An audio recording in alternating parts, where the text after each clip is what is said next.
Assalamualaikum warahmatullahi wabarakatuh. Bismillahirrahmanirrahim. Ini cerita Nabi ketika ketemu Nabi Adam. Fa idza nazara qibala yaminih dhahika, wa idza nazara qibala shimalih baka. Nabi Adam ketika melihat ke kanan tuh senyum-senyum, senang sekali. Tapi kalau kau melihat ke kiri itu nangis. Lalu Rasulullah SAW tanya ke malaikat Jibril, itu siapa? Itu Adam. Dan yang kelompok di kanan itu ahli surga. Maka beliau kalau melihat senang sekali, dan kalau yang di kiri itu ahli neraka, kalau beliau melihat itu susah sekali. Artinya apa? Betapa susahnya jadi Nabi Adam itu. Jadi kalau misalnya ada koruptor ketangkep gitu ya, yang nangkep ya cucunya, yang ditangkep juga cucunya. Kalau kita punya anak 10 itu, terus yang satu misalnya nyuri milik temannya, milik saudaranya itu, sing naboi ya anaknya, yang ditaboi juga anaknya. Kayak apa tersiksanya seorang Nabi Adam? Karena nggak punya pilihan, pasti dari sekian kasus dolim dan mazlum, yang mendolimi maupun yang didolimi itu pasti anak cucunya. Jadi betapa susahnya seorang Nabi Adam. Jadi termasuk kearifan kita sebagai manusia itu belajar dari takdir yang kita hadapi, yaitu keterbatasan kita sebagai manusia. Kita harus bisa ngelola kegagalan, terima kodok kodar. Makanya kata Mbah Mun, abahnya Gus Yasin itu sering cerita ke saya, iman itu paling dhuwur itu iman kodok kodar, khairihi wa syarrihi minallah. Kita harus punya kesiapan iman khairihi wa syarrihi minallah. Bahwa segala kebaikan, segala syar itu sudah digariskan oleh Allah Ta'ala. Kita bisa apa sebagai manusia? Jadi pertama Nabi Muhammad ketemu di as-sama idunya, langit paling dekat, itu ketemu Nabi Adam dengan kondisi seperti tadi. Kalau melihat ke kanan itu senyum, karena itu anak-anak beliau, turunan beliau yang ahli surga. Kalau melihat ke kiri itu nangis, karena itu cucu beliau yang ditakdir tidak jadi orang baik. Artinya kalau ada peristiwa sosial apa saja, yang satu zalim, yang satu mazlum, atau yang satu benar, yang satu salah, atau sama-sama benar tapi salah paham, itu semua adalah cucu Nabi Adam alaihi salam, dan itu membuat beliau kadang-kadang dohika, kadang-kadang senyum, kadang-kadang baka, kadang-kadang nangis. Jadi itu yang menjadikan tambahnya arifnya Rasulullah SAW.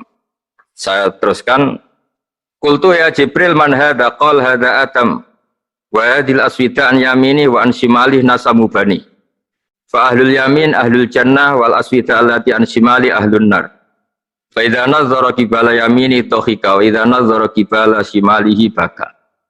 Itu seperti misalnya kita punya anak 5, yang satu sukses jadi profesor doktor atau jadi orang alim, yang satu sekolah saja agak naik, misalnya sudah agak naik, ngentekno dunya itu nghabiskan harta itu kan.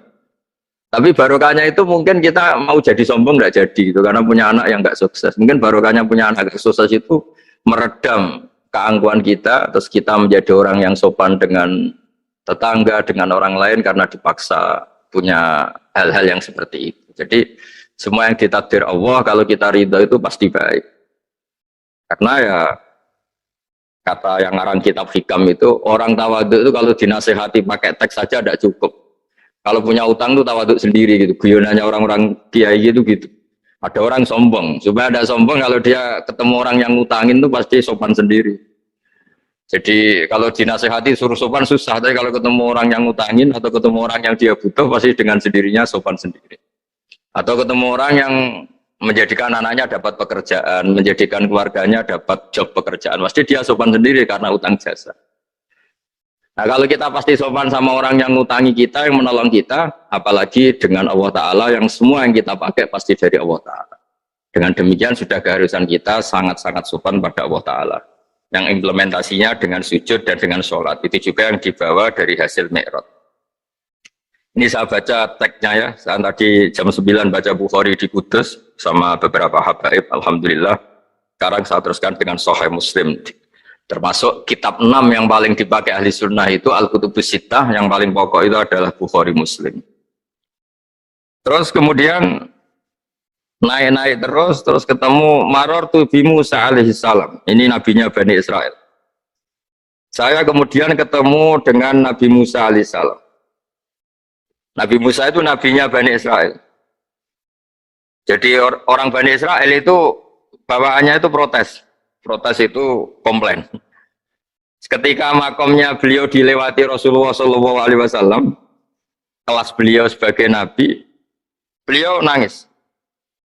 Ketika nangis ditanya, "Ma yubkika, kenapa engkau nangis ya Musa?" Terus ini saya baca supaya seperti teksnya. Kata Nabi Musa, "Rabbi hadza ghulamun ba'astahu ba'di. Yadkhulu min ummatihi al-jannata aktsaru mimma yadkhulu min ummati." Ini lelaki atau nabi, nabi junior, nabi yang datangnya setelah saya, mestinya senior saya. Tapi nabi ini sukses, umatnya lebih banyak masuk surga ketimbang saya. Ini yang bikin saya nangis. Jadi pikirannya Nabi Musa kalau beliau senior, beliau lebih dulu ya umatnya lebih banyak masuk surga. Ternyata enggak, masih banyak umatnya Rasulullah Shallallahu Alaihi Wasallam. Dan ini gaya beliau yang suka protes itu berkah karena protesnya orang soleh. Saya ulang lagi, apa-apa kalau dilakukan orang soleh itu pasti barokah.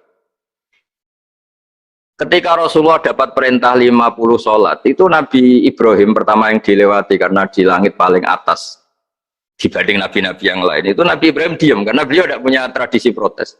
Semua nabi diam karena Allah memerintahkan pasti sudah bagus lah, sudah diukur kekuatan hambanya. Tapi ketika Nabi Musa, beliau orang pertama komplain. Dapat apa kamu ya Muhammad? Dapat 100 sholat, dapat 50 sholat. Apa komentar Nabi Musa?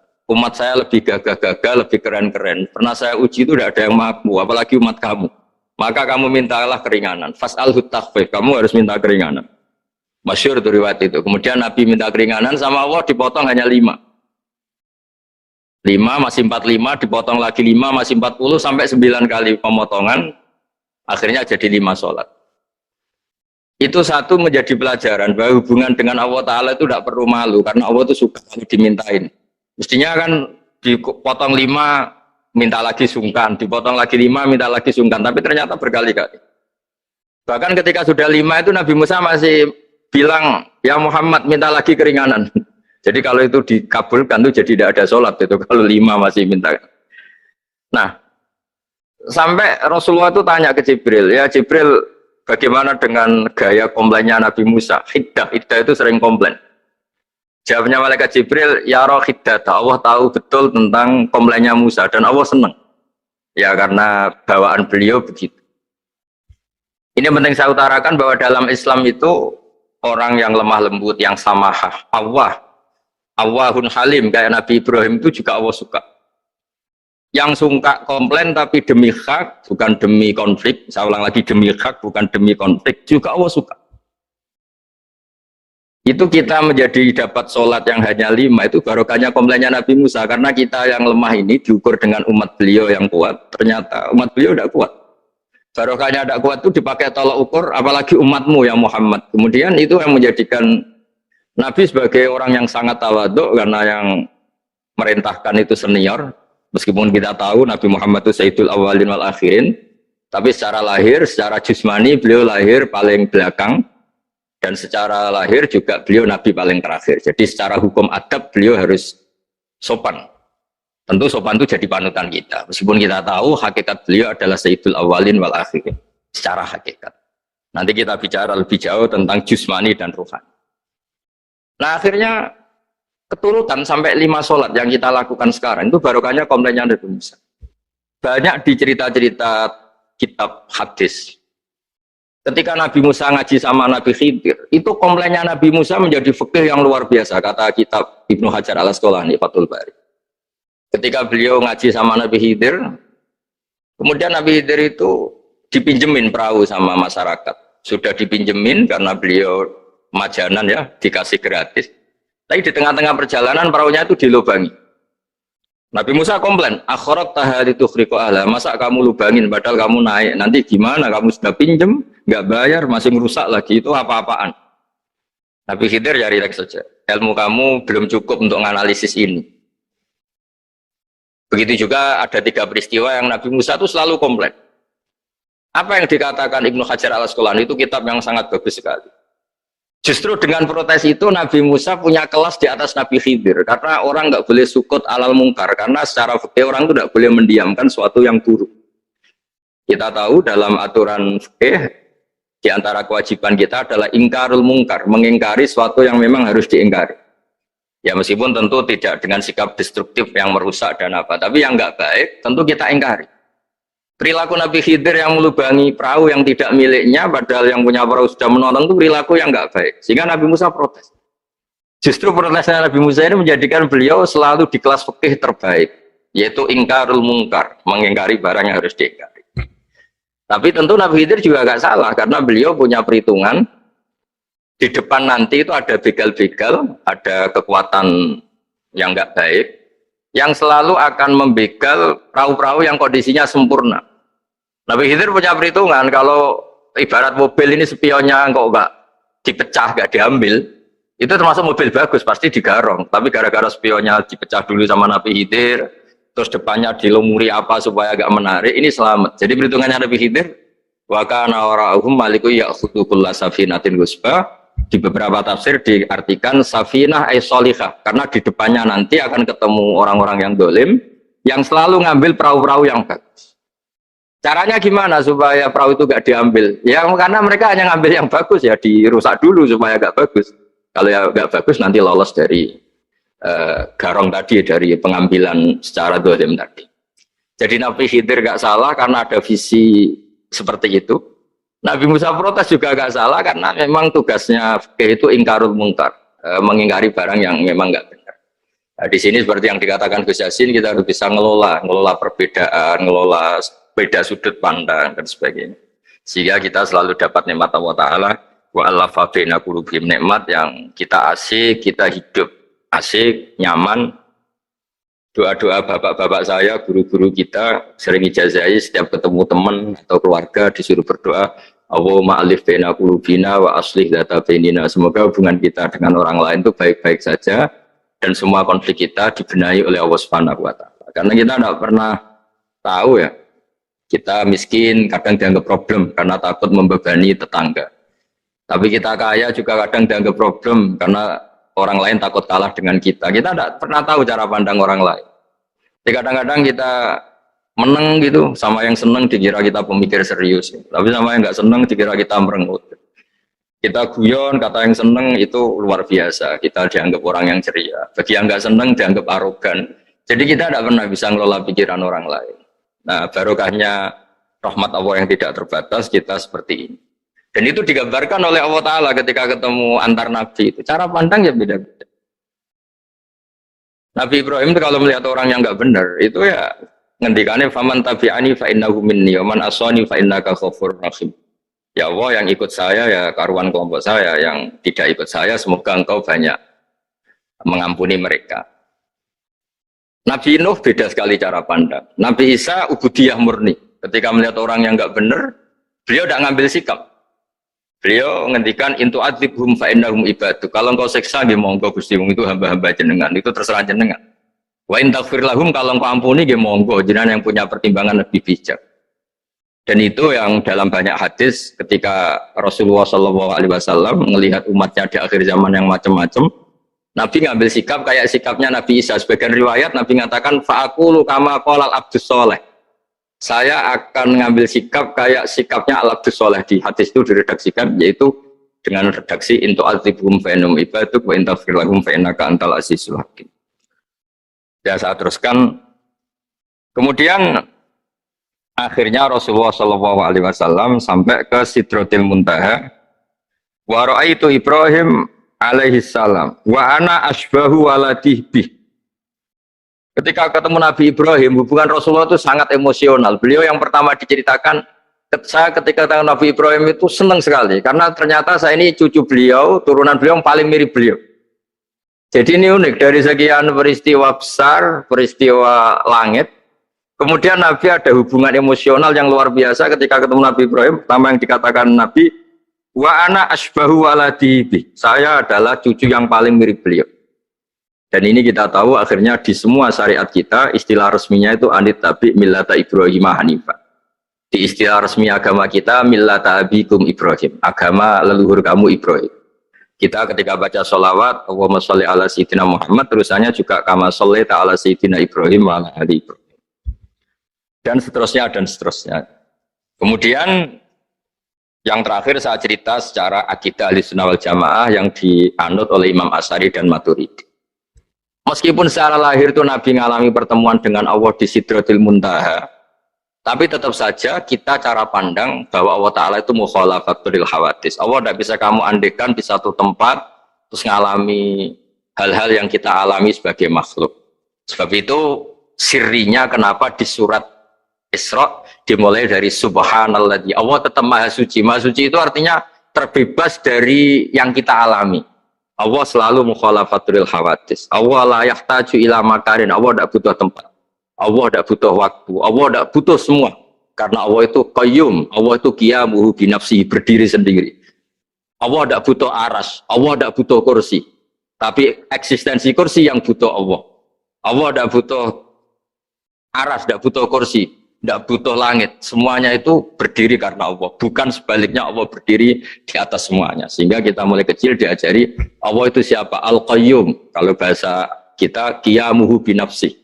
Selalu berdiri sendiri dan Allah itu al-ghaniyul mutlak, nggak butuh yang lain. Di sini pentingnya selalu Nabi ngintikan subhanallah beritanya tetap Allah itu maha suci, Allah maha besar, Allah maha agung, dan keagungannya diantara ditandai dia punya sifat yang tidak sifat kita, dia punya keabadian yang tidak bisa kita miliki, dia punya semuanya yang tidak kita miliki. Itu sebab itu dimulai subhanalladzi asra bi abdi lailam minal masjidil haram.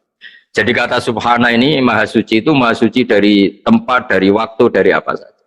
Meskipun Allah punya adat, punya sunnah, memperlakukan hambanya itu dengan logika atau bayangan yang dibayangkan seorang hambanya. Sehingga seakan-akan kita ini ya ketemu, seakan-akan kita bisa ini melihat. Sehingga di surga disebut kita ini melihat Allah. Tapi semua ahli sunnah mengatakan, tapi kamu melihat Allah itu tetap saja bila kaifin walan khisorin, tidak bisa terus menciri itu bisa membatasi sifatnya Allah itu begini-begini tidak bisa. Tetap Allah itu la tudrikul absar wa huwa yudrikul absar. Tapi kita bisa disebut melihat dengan kemakhlukan kita yang profan di surga disebut melihat. Tapi bukan melihat yang kayak kita melihat antar makhluk yang terus bisa apa itu cerita detail, cerita spesifik, cerita apa tidak bisa. La tudrikul absar. Ini hebatnya ulama-ulama kita selalu cerita Mi'raj, cerita nazar ila wa fil jannah, melihat Allah di surga. Tapi bersamaan dengan itu selalu cerita Allah itu mukhalafatul hawadis, Allah itu laisa kamitslihi syai'un. Jadi terima kasih Gajang utamanya pada Gus Yasin dan yang membantu semuanya. Barokahnya kita ketemu bisa ngaji, supaya barokah saya baca teks aslinya di hadisil Isra, karena tadi jam 9 sudah baca Bukhari, ini supaya dapat berkah saya ini baca Sahih Muslim. Begini ya, saya tak cerita karena saya baca kitab itu banyak sekali. Ini bukan dalam konteks sombong atau takabur, boten. Saya cerita baca kitab banyak itu supaya sampean tahu bahwa pikiran saya ini mamluk, dipenuhi dengan pikiran-pikiran ulama dulu karena saya sering baca. Jadi tidak pikiran saya sendiri. Khusyuk itu maknanya takut. Ya takut itu ya maknanya takut. Takut itu ya kelas-kelasan. Misalnya saya dipanggil bapak saya. Bahak sini, sekedar datang ke tempat itu meskipun nggak niat nurut, saya ulang lagi, sekedar datang ke tempat beliau manggil saya meskipun nggak niat nurut, itu sudah satu poin tertentu. Karena dipanggil terus menghadap itu sudah bagus, meskipun di hati saya nanti saya bilang nggak mau, saya mau main. Tapi itu sudah poin tersendiri. Karena bandingannya akbala dalam bahasa Arab itu adbaro. Adbaro itu dari kata dubur. Dubur itu membelakangi. Daripada misalnya dipanggil bahak sini, malah lari, menjauh. Membelakangi. Kalau dalam bahasa Arab itu adbaro. Adbaro itu menjadikan duburnya di belakangnya. Makanya bandingannya akbala itu menghadap dengan muka. Kalau adbaro orang dibelakangi pakai duburnya. Makanya dalam bahasa Arab disebut adbaro. Nah, sehingga terburuk dari seorang hamba itu adbaro. Dipanggil ndak moro, dipanggil ndak menuju yang dipanggil, malah menjauh.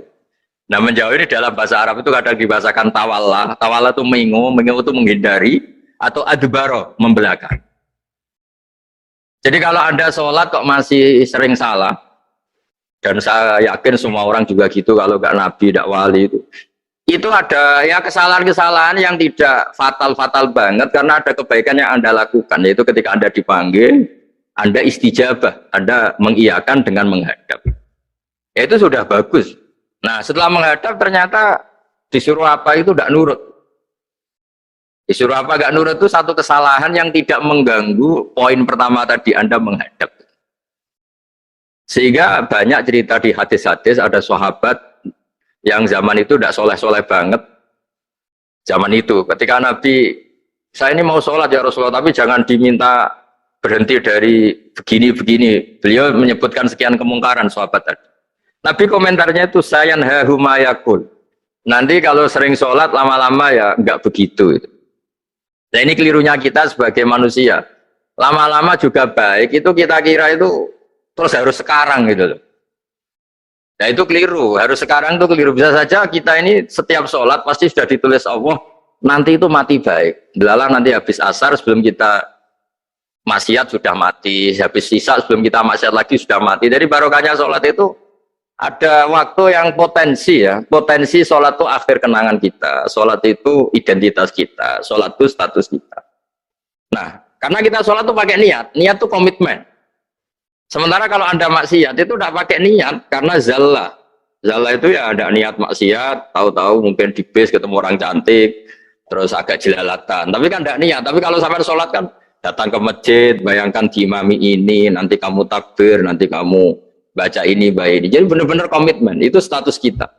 Kata Said Zabidi disebut mautinuhu wa haqiqatuh. Baiknya umat Islam itu kalau taat itu mautinuhu, itu alamat resminya, itu statusnya, kata Said Zabidi. Tapi kalau dia maksiat itu zallah, zallah itu kepleset. Jadi tidak pernah jadi status kita. Semoga semua maksiat kita ini tidak status, tapi zallah. Tapi ketika taat itu status, hakikat kita. Maka falau butiyah ya haqiqatuh wa mautinuhu wa dhatuh. Ini kata Said Abdul Az-Zabidi pengarang Ithaf. Orang Islam itu orang yang ketika ibadah itu identitasnya betul, ketika ibadah itu Allahu Akbar, dia berharap rahmatnya Allah gini-gini. Nah ketika salah dia zallah, dia ngantor ya ada niat korupsi, dia ingin memenai negara ini, dia nyai juga agak ingin macam-macam gitu. Ya tapi karena manusia terus ada zallah. Nah semoga semua kesalahan kita ini zallah itu ya cara Jawa kepleset, tidak mental. Dan semua kebaikan kita ini mental, yaitu kebaikan yang jadi tempat kita, identitas kita, haqiqatuh wa mautinuh wa dzat. Tapi jangan pernah berpikir kalau apa artinya sholat kalau kita masih melakukan kemungkaran, itu salah besar. Sholat itu wajib, dengan Anda sholat itu sudah mengurangi kemungkaran Anda, karena Anda tidak melawan ketentuan Allah Ta'ala.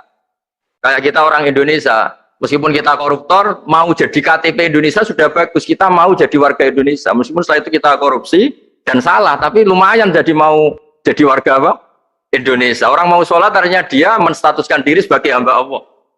Teken kontra, kalau saya ini hambamu ya Allah, anta robbi, iya karena butuh, iya karena stain. Soal salah ya salah aja, yang sama. Kita tetap warga Indonesia meskipun kita salah, meskipun kita koruptor, meskipun kita salah, tetap aja warga Indonesia yang berhak mendapat jatah makan meskipun di penjara, meskipun apa. Sama, kita ini hamba Allah, yang mengakui kalau Allah itu Tuhan kita hamba. Dan barokahnya pengakuan itu insya Allah di cerita-cerita syafaat, kalau kita dosa atau apa insya Allah dapat syafaatnya Rasulullah SAW, karena kita tidak pernah lari dari status kehambaan. Jadi yang harus dipegang, makanya status kehambaan ini nggak boleh hilang.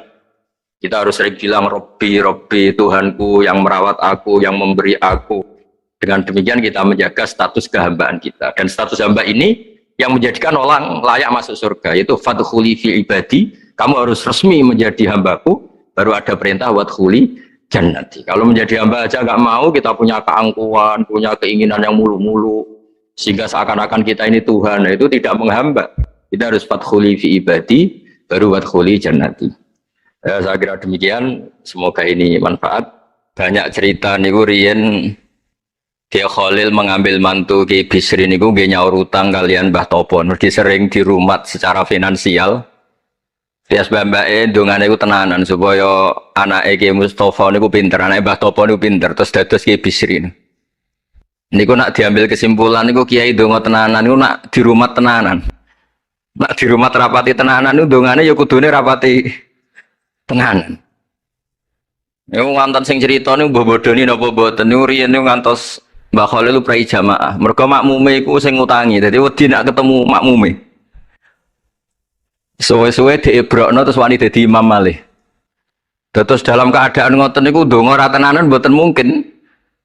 Singkat cerita terus Kiai Bisri dados tiang alim, Kiai Misbah dados tiang alim. Terus fan ingkang ditekuni niku nahwu. Wau leres sing didawaken Kiai Said angsal gelar Sibawahi zamani. Pancen riyen kula piyambak sering didhawuhi Mbah Mun nggih sering istifadah teng terjemahan Alfiyaipun Kiai Bisri riyen teng sarang nak belajar Ibnu Aqil di antara referensi itu tulisannya Kiai Bisri mbek Kiai Misbah. Sing sedanten niku barokahe didikanipun Kiai Khalil Harun. Kula piyambak zuriyah saking Mbah Dimyati. Mbah Dimyati riyen teng sarang keceluke putra angkate Kiai Umar Harun. Mergi wau Kiai Umar mboten gadah putra. Kula cerita silsilah sing radi serius. Dados niki walikane Gus Zofur wau mun rileks niki kula sing cerita serius. Riyen syaraté wong alim niku sinau riyen, sinau badhe niku diskusi kalian sing sak level. Badhe niku nembe ngaji.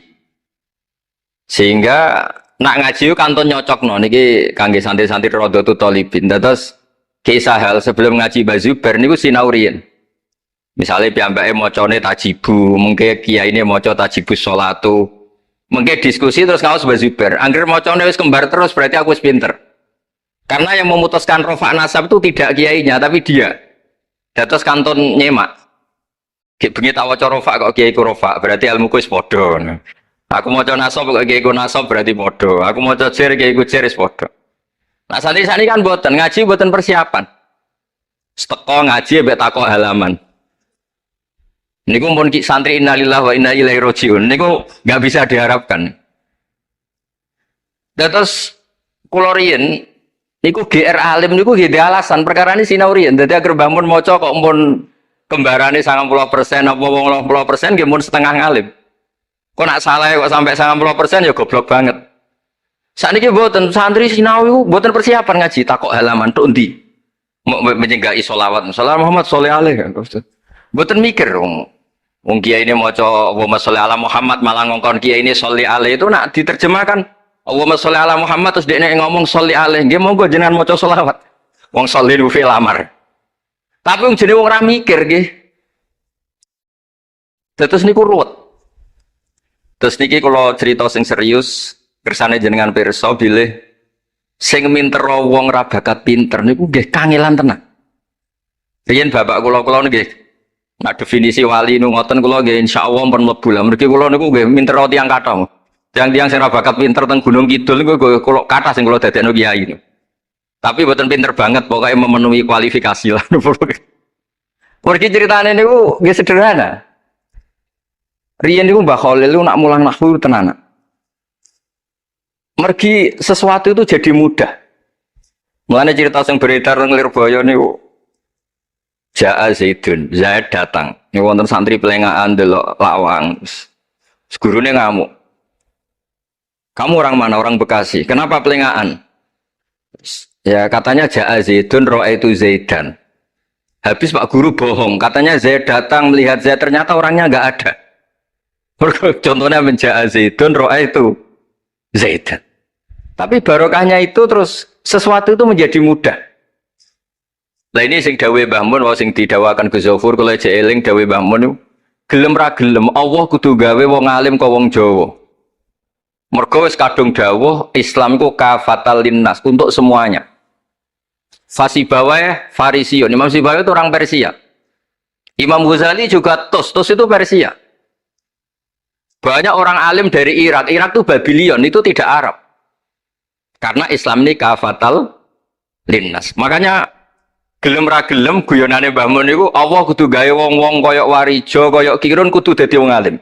Guling-gilingan nak Islam tidak milik orang Arab saja tapi kafatal linnas. Niku nak cara paham. Dadi mumpun dadi janjine pangeran.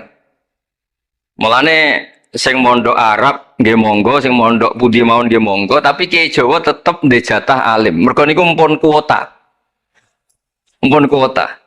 Terus riyen Mbah Fadl sing diceritakno Gus Zofur niku tiyang alim mboten mondok teng putih-putih teng Jawa. Mbah Sahal riyen alime nggih mondoke di antarane teng Sarah. Mergo mun jatah. Islam iki dawuh Mbah Mun kafatal linnas. Mulane Allah kudu gawe wong alim-alim sing wong Persia, wong Jawa, wong Cina. Tiang Imam Sibawa ini buatan tiang Arab. Mulane piyambake ra difrustasi nak debat mbek wong Arab. Masyhur yen ada ahli nahwi sing tiang Arab, namine Kisai. Ya mbake Sibaweh tiang Persia. Niku didu kalian seorang raja di depan umum kan maca qad kuntu adzunnu annal aqrab asyaddulas atan minaz zambur faidzan hiya faidzan huwa hiya atau faidzan huwa iya. Jari Imam Sibaweh rofa. Jari Imam Kiswai oleh rofa oleh nasab. Terus akhirnya dalam perdebatan niku antuma ro'isa baldatikuma, kamu ini ketua dua negara Anda karena Anda yang terbaik. Lalu famanil hakim, terus keputusan ini di tangan siapa? Kamu orang terbaik di negara kamu semua. Terus yang bilang hadil Arab. Ya orang Arab semua ini kita konsensus polling. Semua orang Arab bila Imam Kisai. Karena orang Arab biasa ngendikan iya atau hiya. Akhirnya Imam Sibaweh itu frustasi. Mereka dipermalukan di depan umum. Kila karena dalika sababa wafatih, sababa mautih. Bahwa peristiwa itu yang menjadikan Imam Sibaweh kabundut. Kok dipermalukan di depan umum? Imam Sibaweh keyakinannya tetap bersikeras. Setelah idza fujaiyah itu rofa. Karena beliau ikut fusha saja. Fa idza hiya hayatun tas'a. Fa idza hiya bayda'ul linadirin. Semuanya itu rofa. Beliau nggak bisa nerima konsep nasab. Terus, tapi Imam Sibaweh yang ngalami dipermalukan itu jadi barokah yang sak dunya. Yaitu karena dia orang Persia, belajar nahwu harus yang fusha saja. Barokahnya itu orang-orang non-Arab itu bisa belajar nahwu. Karena nggak perlu latihan min aina ji'ta diwaca minin jid, fi aina batuka diwaca fan batnuk. Cara sampean latihan Arab nakal tambah goblok. Mereka terus ribet. Orang Arab itu kalau nong Jawa mangan sak piring kok wis wareg itu takok fi aina batnuka itu fan batnuk. Kan kata tambah pusing. Nak temudi kan boten. Fi aina batnuka. Min aina jita. Sehingga ora perlu mikir minin jit. Terus dawe bangun barokah fusha itu terus nahwu itu bisa digeneralisir. Akhirnya terus pilihannya alfiyah. Kila di antara sing beto alfiyah pertama nu Ki Khalil Bangkalan. Mergi teng silsilah wau sing dirawakan Kiai Said di antara gurunipun Mbah Khalil Harun Kiai Khalil Bangkalan. Kula piyambak menyaksikan dalam manaqibnya Syekhona Khalil, beliau ngaji sama Said Zaini Tahlan. Said Zaini Tahlan gurune Said Abi Bakar Sato yang ngarang I'anatul Thalibin. Terus kalau misalnya saya pakai sanad Mbah Maimun, Mbah Mun, Mbah Zubair, Mbah Fakih Mas Kumambang, Kiai Mahfud Termas, Said Abi Bakar Sato, Said Zaini Tahlan. Kalau pakai Mbah Mun, Mbah Karim atau Mbah Manap, Syekhona Khalil, ini langsung dugi Sayyid Zaini Tahlan. Jadi a'la sanadan kalau pakai jalur Mbah Mun, Mbah Karim, Syekhona Khalil langsung Sayyid Zaini Tahlan. Sama kalau pakai sanad keluarga sini misalnya Mbah Khalil Harun langsung ke Syekhona Khalil langsung dugi Sayyid Zaini Tahlan. Nah silsilah keulamaan ini penting karena dulu ini cerita mawon. Sing ora bakat ngalim di ngalimno tetep dadi kiai. Sing wis bakat alim di makrifatno. Termasuk makrifate Said Zabidi niku sing nyekseni tiyang Jawa. Ya niku Mbak Abdul Manan. Terus riyen cerita-cerita tentang legenda silsilah Kiai Jawa niku Mbah Hasan Besari niku keluarga kerajaan pun duwe dhuwit nggih pun ngertos dunia internasional. Kepengen mondok teng Mekah. Mbah Hasan Besari sing terkenal yo. Akhirnya ngajak kancane namanya Abdul Manan niku tiang termes, tiang desa. Dijak akhirnya mondok teng Mekah dados tiang alim. Termasuk nderekaken Said Zabidi dugi Mesir, Sahibul Ithaf. Ki Abdul Manan gada putra alim alama namanya Ki Abdullah. Ki Abdullah gada putra namanya Ki Mahfud. Dugi Ki Mahfud niki cerita sing terkenal niku kepanggih Mbah Munawir. Kila niku murid guru wakila konco. Sing jelas saingan dadi wali perkaranen. Mbah Mahfud itu ora trimo, tapi ora trimo sae hiro. Kalau dalam bahasa Arab gopto ta hiro. Sopo sih kok ana wong sak tawafan khatam Quran. Dados sing kok tambahi Gus Sulilak dadi wali ku sak tawafan khatam Quran. Mboten maca ithaf dalu-dalu seneng Gus penggane rokokan dalu-dalu maca kitab malah seneng. Kon molekan. Niku akhirnya kepanggih. Kepanggih terus kila niku Kiai Mahfud pesen Muhammad ini kan betul teng Indonesia. Mulane Gus Muhammad akhirnya jadi Kiai Quran. di pondokno teng Termas bareng-bareng Bali Maksum, Gus Habib. Niku sedanten terus ngaji badhe miati Termas. Kalau nanti diceritani Mbah Mus mriki meledake muridnya Mbah Khalil Harun di antara sebabnya niku Mbah Demyati Termas wafat. Terus sebagian santri-santri ageng udah ngaos teng Kasingan teng Mbah Khalil Harun. Walhasil terus Gus Muhammad itu dados ngapal Quran alim. Terus dipek mantu tiyang sugih namanya Kaji Taslim. Terus akhirnya urip teng Betengan. Gak ada putra Ki Harir samangke wonten Gus Muhammad. Dadi Muhammad bin Harir bin Muhammad bin Mahfud bin Abdullah bin Abdul Manan. Niku pun dugi Shahibul Ithafus Sadat Al-Muttaqin. Saraipun kitab napa? Ikhya. Niku nak ngarang. Niki cerita niku nak ngarang jen luar biasa. Kitab 14 juz. Niku kabeh berilmu, boten dipenuhi cerita-cerita sing boten penting. Semuanya berkualitas. Yang paling saya kenang dari, dan ini sekaligus kalau terakhir muludan nih. Yang paling saya kenang dari statement beliau, dari ngendikan beliau itu begini.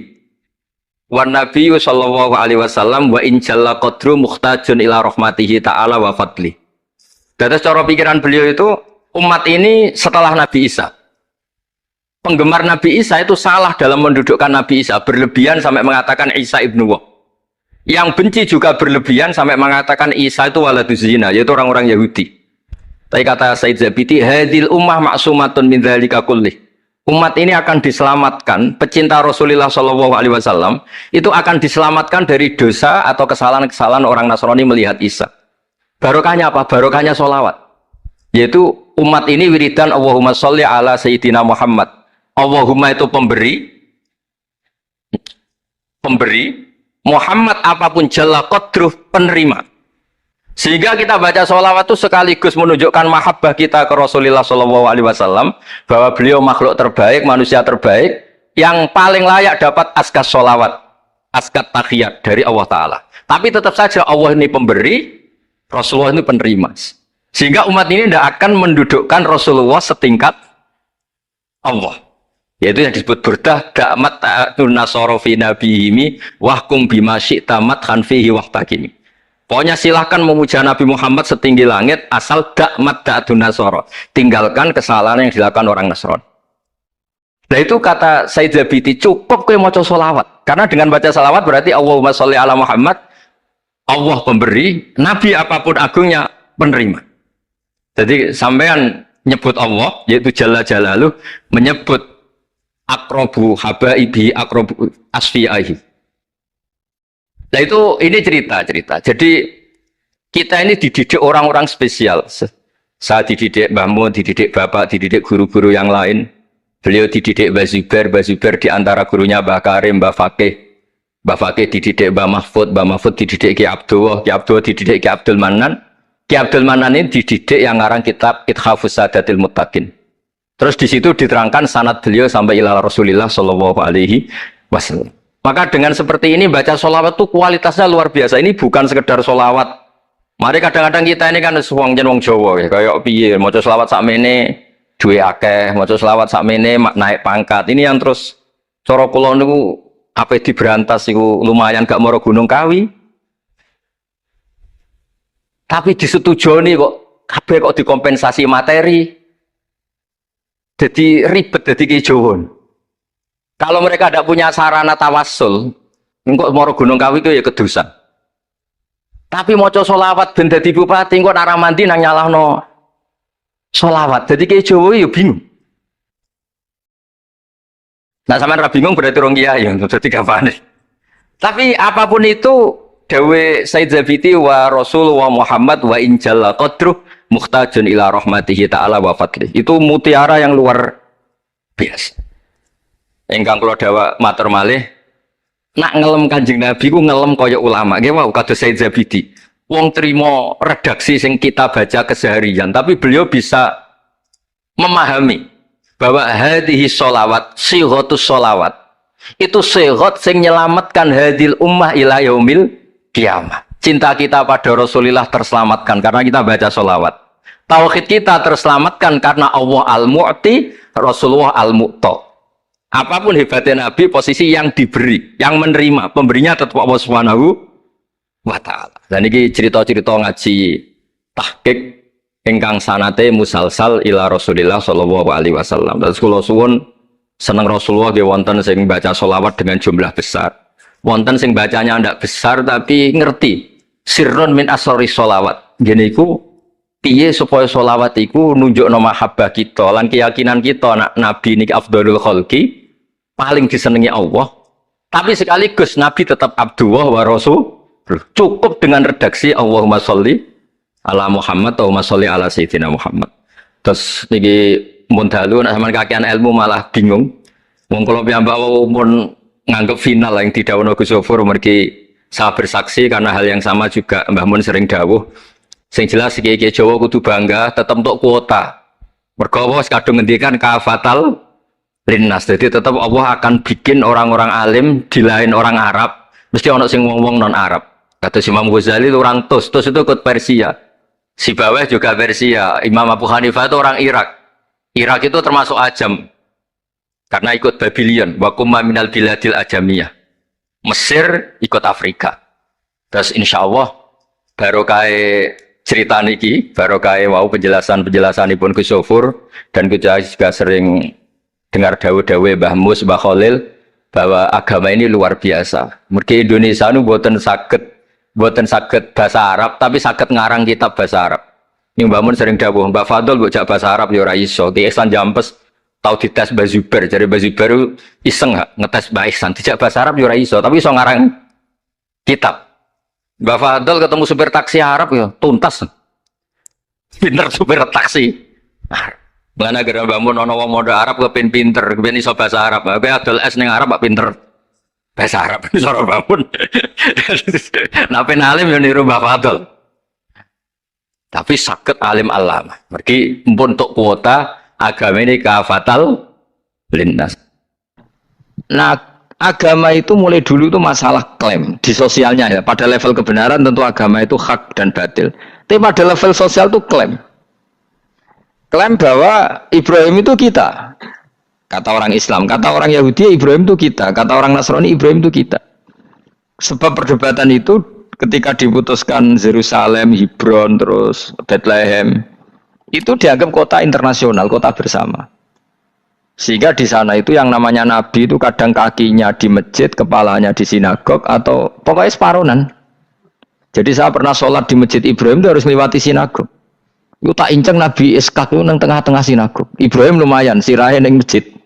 Jadi hanya satu bangunan. Sama persis di masjid Yerusalem itu masjid apa? Baitul Maqdis itu. Tembok yang satu yang sebelah ini dipakai tembok ratapan, tembok yang sama yang satu dipakai masjid. Itu jangan satu tembok, bukan dua tembok. Makanya tiga agama ini unik, musuhan tapi titik keramat itu menunjuk yang sama. Orang kok berhubung ra cocok wis aku tak ning Bantul, enggak ada yang seperti itu. Semuanya di titik itu. Jadi nak donga yo krungu wong kula nate teng tempat tembok ratapan Yahudi. Makanya sekuler ya ono barokah dunia itu sekuler. Kalau mereka nggih ketunan. Mbak-mbak nggih jilbaban enggak masalah. Karena dianggap tempat wisata. Sama di Mesir itu ada masjid tertua, Masjid Amr bin As. Wong barat nak rono ya ono sing katokan cekak macam-macam. Wong wisata. Kok Masjid Kauman Jogja. Coba yang mlebu ya lah wong sapa? Wisata. Maksudnya kan banyak turis yang ke situ posisi enggak berpakaian apa? Islamis. Senajan mau ning Jowo di Masjidnya Amr bin As sama. Nah pertanyaannya gini, satu-satunya yang bisa meyakinkan umat Islam kalau Ibrahim tidak Yahudi dan Nasrani ya dawuh pangeran. Kenapa? Karena secara fisik makamnya itu di kawasan apa? Yahudi. Nabi Daud para meneh sak kemule itu tembok bintang kejora kabeh. Bahkan kalau ziarah ke sana kudu maca ala Yahudi dulu. Iya. Nabi Daud sing. Nah di sini ini pentingnya nyun sewu, pentingnya dengan tanda kutip pentingnya politik. Jangan-jangan makam-makam itu terserah otoritasnya. Andai kan Indonesia itu menang Wahabi, mungkin makam-makam tulis sentral kemusyrikan, awas bahaya. Karena yang menang Aswaja ya tempat barokah. Ya tinggal yang nulis. Nah ini yang kita khawatirkan. Ibrahim mengalami seperti itu. Andai kan dulu yang menang 100% Umar atau Salahuddin Al-Ayyubi, mungkin Ibrahim itu enggak lagi ada sinagog di seputar Nabi siapa? Ibrahim. Semuanya Tapi sekarang enggak, karena dikuasai dunia internasional itu jalan kakinya di sinagog. Ishak malah total, Ishak gitu. Yakub malah total, semua tubuhnya di sinagog, karena Yakub itu nama lainnya siapa? Israel. Ya, nama lainnya Yakub siapa? Makanya Yakub bin Ishak bin Ibrahim. Lah Yakub punya anak namanya Yahuda.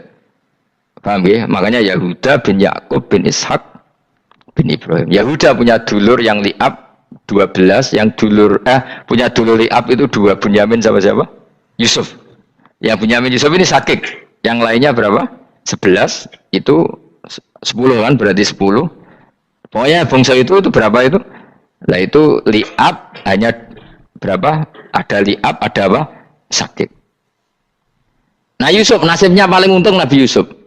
Orang Kristen nama Yosef sama orang Islam jenenge Gus Yusuf itu banding. Ya. Daniel enggak ya? Keok ya? Sarah? Keok kita. Yusuf banding ya? Non muslim nama Yusuf banyak ya?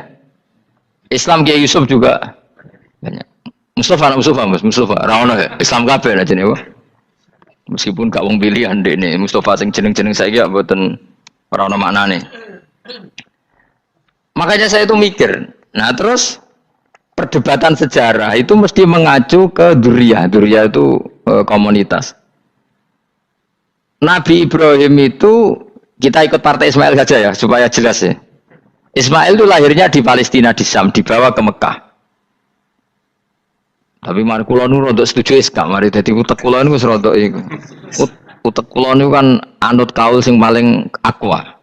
Sampean anut sing tahu krungu pertama kan angel itu di samping. Tapi sudahlah saya tak kompromi saja ikut siapa? Ismail. Ismail itu kemudian ketika Islam, saya ulang lagi, ketika Islam mengklaim juga agama Ibrahim, itu orang Yahudi mencibir. Kamu kok bilang agama Ibrahim itu alasannya apa? Kita ini yang ikut Ibrahim kata orang Yahudi, karena kita orang Palestina, kita orang Yerusalem. Terus Nabi Muhammad memberi penjelasannya, tentu diajari Allah, Ibrahim itu pernah hidup di Mekah. Buktinya fihi ayatum bayinatum maqamu, jejak kakinya di situ, jejak kesejarahnya di situ, yaitu istrinya pernah dibawa ke Safa dan Marwah, yaitu peristiwa Hajar nyari apa? Air. Lalu Ibrahim dan Hajar ini punya anak namanya siapa? Ismail, dan itu namanya Abul Arab. Jadi Abul Arab itu Ismail. Bukan Ibrahim. Kenapa kok tidak Ibrahim? Karena Ibrahim juga Abu Syam. Ibrahim masih milik bersama. Yang mulai benar-benar hidup di Mekah itu siapa? Ismail. Maka dulu perdebatan antar para peneliti agama, itu lalu Adnan itu siapa? Makanya terus diputuskan, wa adnanu bila roibin inda dzawil ulumin nasabiyah ila dzabihi Ismaila nisbatuhu wa muntama. Lalu pertanyaannya, orang Yahudi yang di Palestina tetap mengklaim kalau mereka turunan siapa? Ibrahim, dan menduga Ibrahim adalah Yahudi. Islam darani Ibrahim Islam. Ya sudah seperti itu tuh nasib agama, akan begitu terus ila yaumil qiyamah. Kita tentu iman status Ibrahim, maka anak Ibrahimu Yahudiyah wala Nasraniyah. Nah, kenapa harus Quran ngendikan? Karena secara fisik atribut Ibrahim itu sekarang makomnya itu dikuasai Yahudi, akhirnya dikuasai Israel akhirnya juga. Jadi gampangannya ini loh. Umpama Nabi Ibrahim di makom ning Indonesia terus dikemuli ayat kursi kan aman. Paham tuh kita? Angel temen terang kowe. Mesti diarani Islam. Lah tapi di makom ning Israel dikemuli bintang kejora. Paham ya?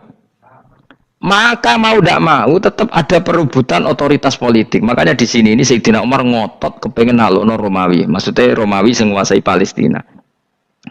Tenan kasil. Akhirnya Nabi Ibrahim total ning masjid. Ngalin kono jeneng Masjid Umar. Mergo sing nalukno awal sedurunge Salahuddin Alayubi sinten? Tapi gak suwe kalah nih wong Islam. Lagi menang nih Rasulullahuddin apa? Terus kalah meneh terus saiki dadi kota modern nih. Dikelola secara internasional dianggap kota tiga nopo agama. Ya wes. Nah kita is ngimani Quran wae ora usah ndelok bukti fisik. Mergo nek bukti fisik iku beberapa nabi makome ning Israel sing status notabene niku Yahudi. Lalu Yahudi itu apa? Awas kena anut aku. Usah pinter lah sementara anut aku. Karena ini sekali salah itu fatal. Yahudi itu siapa? Yahudi itu nama agama, apa nama marga, apa nama sekte. Terus orang tuh gak tahu mikir meneh. Dikira Yahudi itu nama agama, apa nama sekte. Israroh Gus ra tau mikir. Ya wis ora roh enak dadi Yahudi iku jeneng wong iku Yahuda bin Yakub bin Ishak bin Ibrahim. Lalu nama ini ya tetap tauhid, tapi pertanyaannya apapun tauhid kamu tetap akan disalahpahami oleh penulis sejarah. Maka sejarah itu sekali sing nulis salah, tetap selawase kurbane yo salah. Misalnya kok Siti Jenar, kita kan tidak pernah tahu Siti Jenar persis piye. Kabeh nulis misalnya dekne wahdatil wujud. Akhirnya dekne tersangka wahdatil wujud manunggaling kawula Gusti. Tapi ada juga penggemar Siti Jenar. Siti Jenar udah diwali, wali songo hasud. Barang dipateni wangi, ben ketok elek digenti asu. Dadi sing ketok elek wali songo ning versi penggemar Siti Jenar. Aku loh termasuk turunan Sunan Kudus ning catatan. Iku paling mangkel mbek ketoprak. Perkara men kalah mbek Saridin ceritane. Sajane ya mangkel, tapi sing gawe ketoprak iku tau sowan aku. Tak takoki lho kowe gawe ketoprak ngono piye iki mergawe Gus ora ono hubungane bener apa salah ya. Bar sih. Ini gue cerita Saridin kali Sunan Kudus sampean kalah. Berarti ini buyutku cah ketoke luwih kondang. Ya sudah seperti itu. Nah, khawatir kita kalau kita sudah ada hafal Quran, ada hafal hadis, nanti orang nulis sejarah itu seenak-enaknya. Makanya senyum sewu kados orang yang tidak ahli sunnah kan gawe film gambarannya Umar nyiksa Sayyidah Fatimah. Akhirnya ada orang yang benci siapa? Umar. Tentu kita nggak percaya itu. Kita lebih percaya kalau Umar sangat menghormati Sayyidah siapa? Fatimah, Sayyidah Aisyah dan sebagainya. Nah, makanya hati-hati baca sejarah itu di sini. Karena ya sudah seperti itu. Dulu kita kerepotan kan memasukkan Kahar Mudzakkir jadi pahlawan apa? Nasional karena ada yang cerita ini dulu pernah ikut apa itu dan macam-macam. Kita sering kesulitan melacak sejarah. Oke lah kalau nah bayangkan kalau itu sejarah Nabi. Agama satu bilang Ibrahim Yahudi, agama satu bilang apa? Nasrani. Tapi Allah itu maha kuasa. Orang itu kalau salah mesti keterucute iku elek. Kowe mesti ra roh, gak ulama gak roh. Ketika Nabi debat mbek Yahudi, debat mbek Nasrani itu debatnya itu lucu. Kanjeng Nabi ditanya, "Mat, kamu agamanya ikut siapa?" "Saya pengikut Ibrahim." Lah wong Yahudi ku yo padahal pinter-pintere wong Yahudi wis kadung bakat cerdas. Tapi musuh-musuh pangeran tetap kalah. Jawab Yahudi ngene, "Wah, berarti kamu harus hormat saya Muhammad." "Kenapa?" "Kamu ikut siapa agama kamu?" "Ibrahim." "Kan anit tabi millata Ibrahimah Hanifah millata abikum Ibrahim." "Berarti kamu harus hormat saya Muhammad." "Kenapa?" "Karena panutan kamu Ibrahim itu saja pengikut Nasrani." Sing jarung Yahudi orang Ibrahim pengikut Yahudi. Nabi oleh seneng iku pol. Mergo ketok goblok e. Dadi kadang wong pinter ketok goblok. Nabi oleh guyu ngene lha ya kok aneh wong Yahuda bin Yakub bin Ishak bin Ibrahim. Dadi padha karo muni Pak Karno pengagum Puan Maharani. Kira-kira gitu cara bahasa Indonesia itu. Utawa kowe mendingin ya Mbah Nur Salim penggemar Hasan Hasan anak kula. Utawa kowe muni Mbah Zubair penggemar Gus Yufur kan boten mungkin. Utawa Mbah Hasyim penggemar Mbak Yeni. Jadi mereka itu keterucut ngene, Ibrahim itu Yahudi. Padahal sing jenenge Yahudi iku putune Nabi Ibrahim go Yahuda bin Yakub bin Ishak bin Ibrahim. Mulane terus Quran turun. Quran turun oleh gojlok ngene. Ha antum haula'i hajastum fi ma lakum bi ilm falimatu hajuna fi ma laysa lakum bi ilm. Ini perdebatan sudah tidak fair. Muhammad berdebat secara ilmiah karena dia junior ngaku pengikut Ibrahim. Tapi kamu Yahudi Nasrani pendapat kamu itu abal-abal. Masa Ibrahim pengikut Musa? Padahal Musa dan Ibrahim dulu Ibrahim. Masa Ibrahim pengikut Yahuda? Padahal Yahuda itu cucunya Ibrahim. Makanya Quran gojloke wa ma unzilatit Tauratu wal Injilu illa mim ba'di. Ya ahlal kitab lima tuhajuna fi Ibrahim wa ma unzilatit Tauratu wal Injilu illa mim ba'di afala taqilun. Jadi ini penting ya, penting dalam sejarah. Tapi santri-santri yang seneng ngaji ini gue ora roh sejarah. Pokoknya ngaji mlebu swarga paham ra itu. Ruwet banget ngadepi wong ngaji.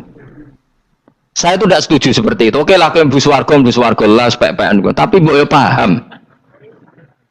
Tapi ra paham lah sing penting mlebu swarga lah iku masalah kowe. Ora tahu kepikiran li'ilai kalimatillah.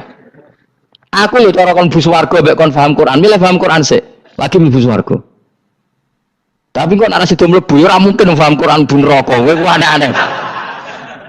Maksudnya ku keton regani pangeran lah mlebu swarga iku keren ya mergo paham Quran. Ora kok kowe sementing mlebu ora paham lah. Karena ini sudah jadi menjadi perdebatan internasional. Saya itu berkali-kali ikut penelitian, makanya lah lucunya nasab itu sah.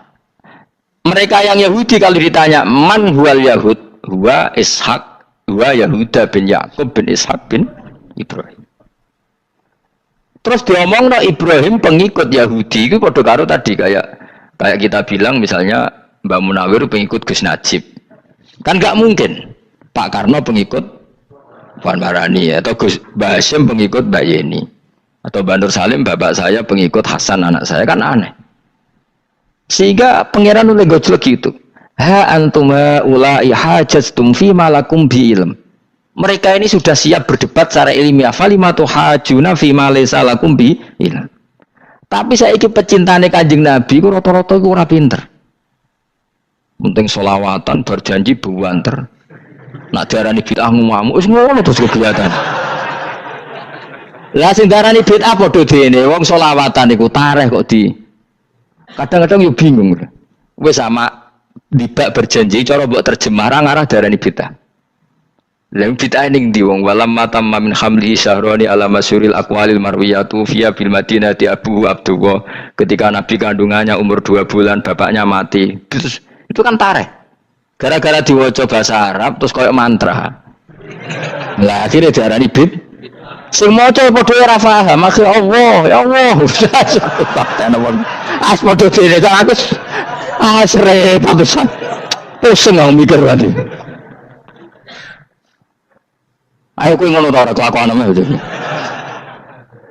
Sing biyen ana mau tulis bahasa Indonesia, kok terus ketara gak. Wulida maktunan biadil inaya makuhlan terus ya sudah ya biasa aja tareh. Ya kan tareh terus. Ketika Said Abdullah kenapa meninggal di Abwa? Wa kana qad ijtaza bi akhwali bani adim nat taifatin nat jariyah fama kasafihim syahron saqiman yu'anu nasukmahu wa syakwa.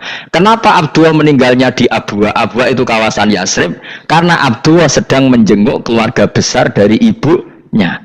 Keluarga besar dari ibunya, istrinya Abdul Muthalib itu orang Yasrib. Nah pas di sana di Bani Najjar sakit, terus kapun. Terus bid'ah ning ndi wong iku sejarah. Tapi mbok maca bahasa Arab. Kowe maca koyo historis Allah terus ngono wae. Ya akhirnya wong kan darani iku mantra. Mana aku nak takoki wong iso bener ndi wis padha ora bener ya ngono. Terus bener sapa sing ngalim? Wis kowe kok mau ngalim bener. Ya ora ngono padha benere wae. Wong sing ngritik ku krungune mantra, sing maca bos. Pusing ngomong terangno kowe. Nah, problemnya agama itu seperti itu. Yang diikuti orang banyak. Itu di makamnya Nabi Dawud itu ya sudah wiridan ala Yahudi. Sama sekali. Saya sampai nangisi Nabi Dawud. Karena makamnya itu total dirawat ala mereka. Jogja juga ngalami gitu. Jakarta, Rembang nanti juga ngalamin gitu. Banyak raja itu wali, tapi waris-warisnya sudah nyuwun sewu orang abangan. Terus misalnya dikasih sesajen. Orang nok yasine tapi mau sesajene mau apa kalau makamnya memutuskan seperti itu, penjaga makamnya itu. Mulane kan ada di wali lungo anak putumu muridmu wali nak ora repot guri-guri dikai sajen. Itu di Gunung Kawi itu ada makam santri tapi tunggu mek sugihan piye sih. Gue ruhe nangis tenan. Banyak seperti itu enggak ada tua banyak.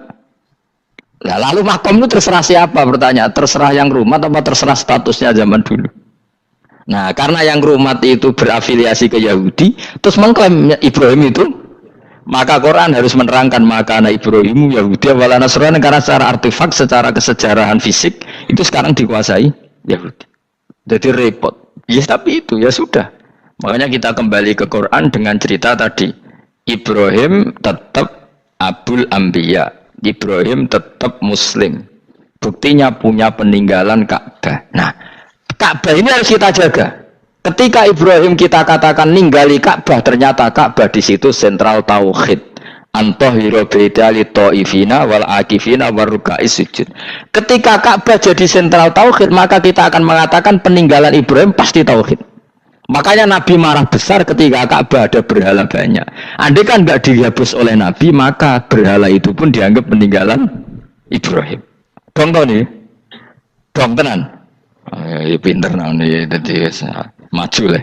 Mulane kowe aja geman donga saleh dhewe, ora cukup. Saleh saiki ora cukup, kudu ditopang saleh anakmu, saleh putumu. Apa artinya kita sekarang saleh kalau anak cucu kita tidak saleh? Pasti sejarah dibalik. Dan itu kalau dibalik yang meluruskan siapa coba? Ya coba yang bisa menjawab siapa coba? Misalnya Soben terus ya sudah ditulis kacau lah kacau. Saya tidak bisa bayangkan. Makanya Nabi Isa, Quran menjelaskan Nabi Isa sebanyak itu. Karena sudah dikira oleh orang yang salah kalau Isa itu anak Tuhan. Sampai Quran jelaskan Isa itu begini. Soal tidak punya bapak, saya ini Tuhan, kata Allah. Gawe tanpa bapak mbok wae iso yiku Adam, kok gawe tanpa bapak kowe geger terus aku mbok anggap bapak iku piye jare pikir. Sampai seperti itu. Karena wis kadung darane keliru. Dadi mau ndak mau Quran kudu nerangno. Ibrahim juga gitu. Wis kadung diaku kubu sebelah nak dekne iku Yahudi. Nasrani yo ngakoni. Akhirnya Nabi debat terbuka. Lah debat itu nek kakuati kudu adu pasut. Lah repote umat Nabi sing ra keramat wis akeh yo repot. Masyhur ada orang Nasrani, orang Yahudi. Ya sudah Muhammad, kalau kita debat ilmiah oke, Anda menang dalam debat ilmiah. Tapi kita buktikan bahwa kita ini agama samawi. Kita debat pakai langit, sing kalah kena laknat, sing kalah kena adab. Cara Madura sumpah pocong. Nabi yo jare Nabi. Masyhur itu. Faman hajjaka fihi min ba'di ma ja'aka minal ilmi faqul ta'alu nadu abna'ana wa abna'akum wa nisa'ana wa nisa'akum wa anfusana wa anfusakum thumma nabtahil fanaj'al la'natallahi 'alal kadhibin. Nabi dijak mubalah. Oh ya oke, kita mubalah. Nabi nimbali Hasan Husain. Cucu kesayangannya dipanggil Hasan Husain. Putri kesayangannya Sayyidah Fatimah dipanggil. Terus jari Kanjeng Nabi, saya berani adu pasut, taruhannya saya, anak cucu saya. Wong Nasrani mikir, wih, adu pasut anake dijak putune dijak mesti bener e. Mergo wong paling kuwatir nak anake mati, putrine mati. Ora ono cerita bojo ning bab iku. Bojo ora melok ora ora. Mulane kula termasuk kiai sing jarang lunga mbek bojo-bojo. Sakjane sering ora tau mlebu. Tapi kiai-kiai haji ya mbek bojo, umrah mbek bojo. Kula niku ya rada iskal. Jebule bareng tak takono sisi dhuwit sing wedok Gus. Ya wis nak ngono kejawab ya wis anjen sing dhuwit sing wedok. Ya wis nak ngono fair apa? Riyen bapak kula kaji ya dhewean, bojo kula kaji ya dhewean, kula ya kaji dhewean, tapi aja tiru. Kamu ndak sekeramat saya ya dadi. Kula nggih setuju sing grudak-gruduk wong loro karena ternyata tadi sing duwe dhuwit sing wedok. Ya wis sesuai meneh. Tapi dalam semua riwayat memang abna'ana itu Hasan Husain, Nisa itu Fatimah. Memang Nabi enggak ngajak istrinya. Nabi itu unik dalam banyak hal itu memang ya Hasan Husain sama Sayyidah Fatimah. Kenapa istri itu kadang nggak dilibatkan? Memang nggak seru, seru anak. Orang itu lebih menyayangi anak, toh nyawa cara Jawa. Bareng Nabi keluar, orang-orang Nasrani bilang ini wajah-wajah yang setiap mengetuk langit pasti disembadani. Terus mereka mundur, nggak jadi apa mubahalah, minta mubahalah ini dibatalkan. Berarti Nabi itu debat 2 kali. Secara ilmiah ya pernah, yaitu membuktikan kalau Ibrahim adalah pernah berdomisili di Mekah. Sehingga Nabi mengklaim sebagai turunan Nabi Ibrahim. Mereka tanya buktinya apa? Terus fihi ayatum bainatum maqamu Ibrahim. Orang-orang Yahudi Nasrani ditanya, itu apa? Jejaknya itu jejak Ibrahim. Mereka ngakui kalau Ibrahim pernah di Mekah. Artinya kalau pernah di Mekah zaman dulu kan nggak ada pesawat, nggak ada, mesti domisilinya lama. Dan itu artinya punya anak turun yang hidup di Mekah, yaitu lewat Ismail. Bukti kedua tadi, sa'i. Sa'i baina Safa wal Marwah adalah mengenang ketika Hajar mencari air. Lagi mulai perkara mbek kowe. Saiki Ismail ketika lahir iku jek digolekno banyu antarane Safa mbek Marwah. Sementara cerita Dabih disembelih iku ning Sam. Mulane kok aja melo-melo lah ya. Aja melo-melo mulane. Aja terusno, mari kepinteran wis. Semeneng ae ora usah melo-melo. Gak aku Ismail ya. Dilatih pinter kok pintere ra kasil, sombonge tok sing kasil dadi gak jeng Ismail. Ismail wis gak? Ketona nerang gitu. Tapi ilmiah. Ben kowe bangga de guru alim ya dadi kowe ben roh. Nak gurumu gak main-main. Aku yo krungu-krungu nak kaul aku iku Ishak tapi wis goblok ngono Ismail. Karena waman sadda finnar ora umume wong iku wis repot. Rasa diterusno dadi bukti empirik wis mengarah Ismail iku jelas uripe ning Mekah. Mergo wong Yahudi Nasrani lah ngakoni peristiwa Hajar iku ngakoni. Berarti Ismail urip teng Mekah. Akhirnya Rabi mbek suku Jurhum terus nurono Sayyid Adnan sak teruse sampai tok Kanjeng Nabi Muhammad sallallahu alaihi wasallam. Mulane dibak utawa manakib utawi napa? Berjanji. Niku pertama sing disebut abtadi limla bismillah terus wa ba'du fa aqul wa Muhammad bin Abdullah. Kenapa dibak berjanji lah ya. Kenapa nerangkan nasabnya Nabi Muhammad? Karena yang dipertanyakan Muhammad jadi Nabi turunannya siapa? Karena syarat Nabi itu harus turunan Nabi. Makanya berjanji nerangkan wabak tu fa'akul wa Muhammad bin Abdullah bin Abdul Muttalib wasmu syaibatul hamdi khumitat khisaluhus saniyah. Dan masih terbukti di Ka'bah itu ada pintu namanya pintu Babu Bani Syaibah, yaitu nama lain dari mbahnya Kanjeng Nabi. Terus diterusnya sampai wa'adna nu bila raibin intadzabil ulumin nasabiyah ila dzabihi Ismail. Iku partaimu. Mergo berjanjilah darani dzabihu Ismail. Alhamdulillah jadi terus kowe menang. Kenapa? Ya itu tadi, sakjane mbok diterjemah yang ngene ketahuilah bahwa Muhammad punya bapak Abdul punya bapak Abdul Muthalib punya bapak Hashim nama lainnya ini bin Abdi Manaf sampai Adnan. Ketika diterjemah itu jadi mantra atau jadi buku sejarah. Nampak waca Arab itu kira paham. Mantra. Mulane sing ngarapno ya bener, pancen suarane suara mantra. Sing ngalalo ya bener karena itu sudah apa? Sejarah. Lah khilaf seperti ini sudahlah kita abaikan saja. Kita suka damai, tidak suka konflik. Biasalah seperti itu. Tapi yang jelas perdebatan antar para nabi itu seperti itu. Akhirnya Nabi Muhammad ngurusno itu. Bukti Ismail itu pernah hidup di Mekah, adalah lahirnya di sini, pernah mengalami peristiwa ini. Dan sisa-sisa Ibrahim ada fihi ayatum bayinatum maqamu Ibrahim, yaitu batu yang pernah diinjak Nabi Ibrahim. Nah kenapa itu mesti Ibrahim? Karena nak wong biasa gak mungkin nginjak batu kok sampai bekas. Jajal kowe nginjak nganti bolak-balik. Itu mukjizat, wong batu diinjak kok bekas. Terus Ka'bah sebagai pewaris Ibrahim ditulisi kalimat-kalimat tauhid sehingga kepastian Ibrahim itu bapak tauhid. Makanya Nabi Riso ketika bidirnya Ka'bah ada banyak berhala, nanti dikira berhala ini syariatnya Nabi Ibrahim. Makanya lah, ketika berhala banyak Nabi gak mau madhep Ka'bah, nanti dikira nyembah berhala. Maka sama Allah dialihkan disuruh madhep Baitul Maqdis. Ketika berhala dihilangkan, Nabi baru disuruh madhep Ka'bah. Jadi perdebatan ini atau ilmiah ini harus kita kaji, kita pahami. Karena kata Allah, antum haula'i hajastum fima lakum bi ilm falimatu hajuna fima laysa lakum bi ilm. Nah, iswani debat kudu datane data ilmiah. Sementara mereka darani Ibrahim pengikut Yahudi, padahal Yahudi iku putune Nabi Ibrahim. Yaitu Yahuda bin Yakub bin Ishak bin Ibrahim. Mestinya kan bahasanya Yahuda pengikut Ibrahim, mau jadi wali Ibrahim pengikut. Lah Nabi benar ketika takoi Muhammad kamu ikut siapa? Saya ikut Ibrahim. Kan normal kan? Kalau junior ikut, mereka enggak. Ibrahim pengikut Yahuda. Ya mau perkara Pak Karno pengikut Puan Maharani, Mbah Hashim pengikut Mbak Yeni, kan kacau kan? Lah itu terus Allah nggak jelek tadi. Muhammad kekasihku wis debat secara ilmiah, tapi kamu tidak ilmiah. Makanya lima tuhajuna fi Ibrahim wa ma unzilatit Taurat wal Injilu illa mim ba'di. Kok Ibrahim mbok arani Yahudi piye? Wong penanggalan Yahudi misalnya dimulai kok Taurat. Taurat Musa. Musa itu generasine sause Ibrahim. Tapi Ibrahim mbok arani pengikut Musa. Dong ya. Jadi itu masalah-masalah. Tapi ayat-ayat ngene iku ora populer. Kowe seneng ayat populer ya poligami fangkihu ma tobalakum. Kowe iku sing ora alim lah wabal. Mergo di kepentingan apa? Poligami.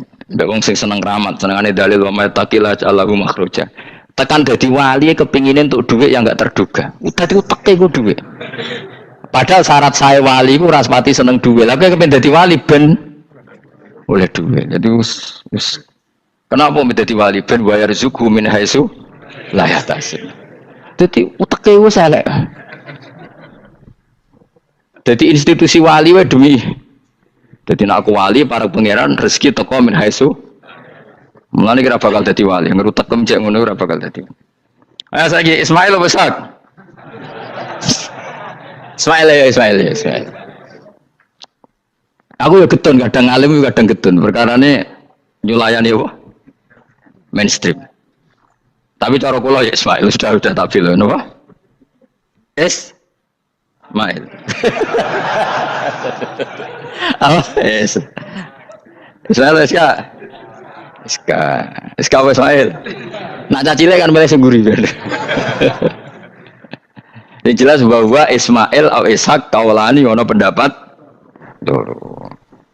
Ya sudah, pokoknya arah Ismail ya Ishak. Tapi kabeh kitab itu menjadi setuju Ishak, tapi ben kok. Aku kadang ya, aduh matane wong tenan. Ya sudah, pokoknya kaulani apa? Ada dua pendapat, yaitu Ismail atau Ishak atau malah kita alime to kowe. Ada dua pendapat. Oh kan. Jadi kesane macane kitab akeh ngono. Gak ngerti mau hasil ngaji ke bengi.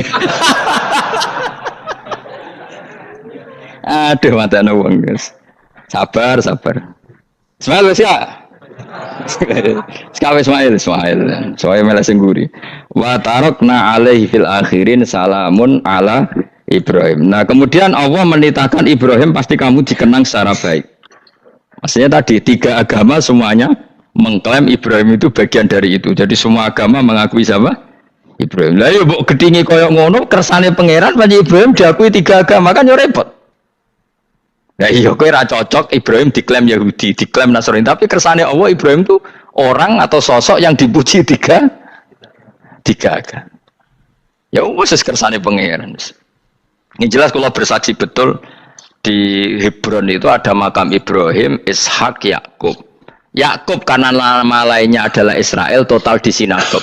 Meskipun kita tetap kita pasti yakin kalau Yakub itu nabi dan tidak ada sangkut pautnya dengan keyahudian. Maka kita statusnya mengikuti Quran saja. Kalau status artefak atau fisik itu tinggal sing gawe makom. Gitu. Misalnya tadi Ibrahim karena makamnya di Israel dikuasai orang Yahudi, terus mereka tinggal saja ganti kafan ala Yahudi, dikemuli ala Yahudi, selesai. Waduh misalnya ono Zaid itu bawa wali tenan bora, misalnya di makam Wahabi sudah seperti itu. Hanya dikasih tanda di kepala, tidak ada jubah, tidak ada apa. Tapi kebalikannya misalnya, Ruhin mati, anak putune juga kayak cungkup wali besar Ruhin, ya terserah nih. Lah mungkin era kita masih konangan, era nice. Lho nak wali songo karuan ana buktine sejarah secara silsilah. Lah nak sing ra jelas-jelas iki. Mulane cara kula putune wali kudu alim biar urut. Terus saya itu punya catatan sampai Sunan Kudus meskipun lewat ibu.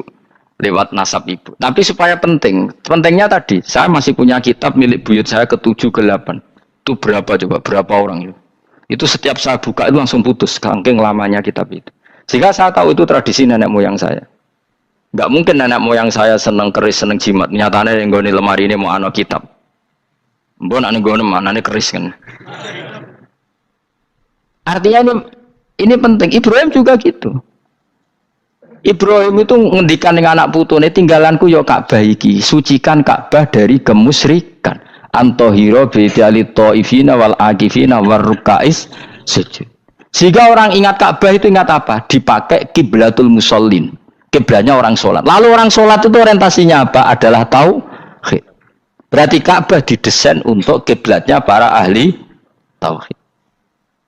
Harus terus kita buktikan terus setiap sholat mustaqbilal kiblati dan saat sholat kita melakukan tauhid. Jadi terus sejarah berkesinam. Tapi andaikan sejarah pelakunya salah ketika Ka'bah dikuasai Abu Jahal, Abu Lahab, kemudian didesain pinggirnya Alata dan Uz, maka seakan-akan Ka'bah jadi sentral kemusyrikan. Makanya ini penting. Jadi lalu sejarah ini gimana? Ya terserah pengelolanya kan. Mulane wali urip mesti didongakno wali mati. Mergo sing iso njaga khazanah iki wali urip. Paham sing kula maksud? Jadi ojo bayangno Mekah itu sampean kalah. Nak Mekah kalah terus Ka'bah dikuasai Abu Jahal CS misalnya. Sing jenis maksudnya. Orang Abu Jahal tangi meneh mboten malah repot kabeh. Nah di sini ini pentingnya Quran. Alhamdulillah wong Islam diwarisi oleh Allah Quran, kitab la yatabaddal wa la yatakhayyar. Kitab yang enggak akan rubah, yang enggak ada matinya. Sehingga suatu saat misalnya Ka'bah kok pinggirnya berhala, kita tetap nganggep itu tradisi yang salah. Mergo sing jenenge Ka'bah iku antahira bidali thaifina wal akifina war ruka'is sujud. Ka'bah adalah tempat yang harus steril dari salah guna, dinggo kemus. Jadi barokah Quran sebagai teks yang enggak hilang, kalau suatu saat ada perubahan tidak seperti yang kita saksikan sekarang, kita ngikuti Quran. Misalnya Ibrahim, senajan to makamnya di sinagog misalnya, Yakub makamnya di sinagog, kita tetap yakin mereka adalah ahli tauhid. Nabi Dawud yang diklaim sebagai King Dawud, King David, makamnya di Israel, terus diatributi ala Yahudi, kita tetap yakin huwa nabiyun, beliau adalah nabi beragama tauhid. Berdasar apa? Ya berdasar penjelasan Al-Quran. Kalau berdasar empirik artifak ya terserah yang bikin.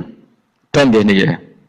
Di mulane kowe sing syukur ngaji sampai roh kaul loro Ishak Ismail wis ya sapa to sing mesti siapa Ismail mau baru Ismail gak konsisten ben kok supaya ana wong akeh jangan ana wong akeh wis ngene padha ora roe wa tarakna abqaina ali fil akhirin sanan pengalaman hasanan kang bagus salamun te keselamatan minna sanging kita maksudnya sanging Allah ala Ibrahim ngatasi Ibrahim kadzalika mengkon-mengkon kabeh kama jazina kaya malas ingsun ing kabeh naji malas ingsun al muhsinina ing pira-pira wong sing nglakoni kaapian li anfusi maring awak dhewe wong akeh. Jadi orang dimulai melakukan kebaikan pada dirinya sendiri. Kalau dia baik pasti apa? Orang lain merasa kebaikan. Misalnya kayak apik mesti kepengen sedekah, orang lain yang untung. Kamu baik pasti ingin menyebarkan kebaikan, orang lain pasti untung. Inna usataman Ibrahim iku min ibadina al-mu'minin. Saking pira-pira kawula ingsun al-mu'minin kang mukmin kabeh. Wa basyarnahu. Lan ngekeki berita gembira ingsun hu ing Ibrahim bi Ishaq kelawan tak kaya anak Ishaq. Ustudillah digawe dalil apa bidzalika klan dawu Ishaq ala anadabiha ing atase sak temene sing disembelih kuwi ruhul ya anak Ishaq. Lho dadi ana kaul sing darani pokoke ora Ishaq. Ora Ishaq sapa? Ya Ismail. Jadi Imam Suyuti ngotot Ismail, sing nyarai Jalalain Imam Sawi ngotot Iska. Iki partai Jalalain apa Sawi? Yo Jalalain kaose kadung kaos Jalalain. Yes pokoknya nara Ibrahim kan agak Ismail ya. Iska tidak mungkin yang lain iku wae sing ngono wae kok ribet. Sing jelas niku ana sing disembelih. Jenenge nara Ibrahim, sapa? Ishak, Ismail. Sing nyembelih jelas Ibrahim, nanti ku jelas. Aduh. Repot. Jadi wong alim dadak. Kula nate maca mobil mangkel nganti saiki. Susah dadi wong waras, tangan-tangan kok. Ya ono bener e. Lah wong gendeng ora tau mikir. Dadi aku tahu dendam mbek tulisan mobil mesti tok-tok. Gelem ra gelem kan maca ning ngarepe. Susah dadi wong waras. Aku pertama eskal, engko waras kok susah. Tanganan iya, wong gendeng kan gak tau mikir. Mulane kaya nak susah berarti waras. Nak ora tau mikir berarti. Jadi mau nak roh khilaf berarti wong alim, nak ora roh khilaf berarti wong orang alim. Saiki wis roh khilaf berarti alim. Masa Rasulullah jadi nabi itu 23 tahun. Terus sampean ingin ngaji paham dalam 1 jam, itu keangkuhan menurut saya. Jadi Rasulullah itu jadi nabi itu 23 tahun. Tapi orang ingin memahami Islam, nyewa kiai, diatur lagi itu kalau nggak pernah sepuh itu dosa, itu jelas itu. Itu 1 jam ingin paham. Saya punya sekian cerita ini Maulidur Rasul Shallallahu Alaihi Wasallam. Itu dulu zaman Nabi itu ada ayat yang Jibril jauh-jauh dari langit turun ke bumi hanya membawa 1 kalimat. Sehingga syarat seorang mufassir itu termasuk tahu pertanyaan kalimat apa yang hanya 1 diturunkan Jibril, yaitu kalimat minal fajr. Jadi dulu awal-awal Islam itu ada ayat kamu makan wakulu washrobu hatta yatabayyana lakumul khaytul abyadu minal khaytil aswad. Jadi kalau malam puasa itu orang boleh makan selagi melihat benang putih sama benang hitam itu belum kelihatan. Tapi kalau sudah kelihatan mana yang hitam, mana yang putih, berarti otomatis imsak. Itu sahabat entah saking lugunya, itu ya benar-benar pasang benang hitam sama putih, dia makan. Nanti 1 jam dari makan misalnya diintip lagi, kok belum kelihatan makan lagi. Mungkin yang istrinya cantik ya kumpul istrinya lagi. Kalau tidak cantik ya sudah tidak usah mungkin. Gitu. Sampai itu jadi perilaku sahabat berhari-hari. Ketika dilaporkan ke Rasulullah, Rasulullah itu tertawa-tawa. Kok ada begitu? Baru Jibril datang menerangkan minal fajr. Jadi benang hitam artinya masih malam. Benang putih maknanya sudah fajar shadiq. Itu lama sekali. Saya terus mau cerita tentang sanad ilmu. Jadi Nabi itu 23 tahun. Dan itu tidak gampang. Ada fasenya. Bahkan ada fase Nabi itu harus as-sukut anil mungkarot. As-sukut anil mungkarot itu diilmoni oleh pakar-pakar usul fikih. Apakah as-sukut anil mungkarot itu berarti mengekrori kemungkaran? Apa takhirul bayan? Saya ulang lagi pakai bahasa Indonesia. Ketika ada kemungkaran, Nabi diam. Itu diamnya karena nyari momen untuk ngandani, atau memang diam itu dengan tanda kutip jangan-jangan dianggap ikror. Makanya ulama usul fikih itu berdebat. Diamnya Nabi ketika melihat kemungkaran di awal Islam itu karena ada ma huwa aham, ada yang lebih penting yaitu menerangkan tauhid.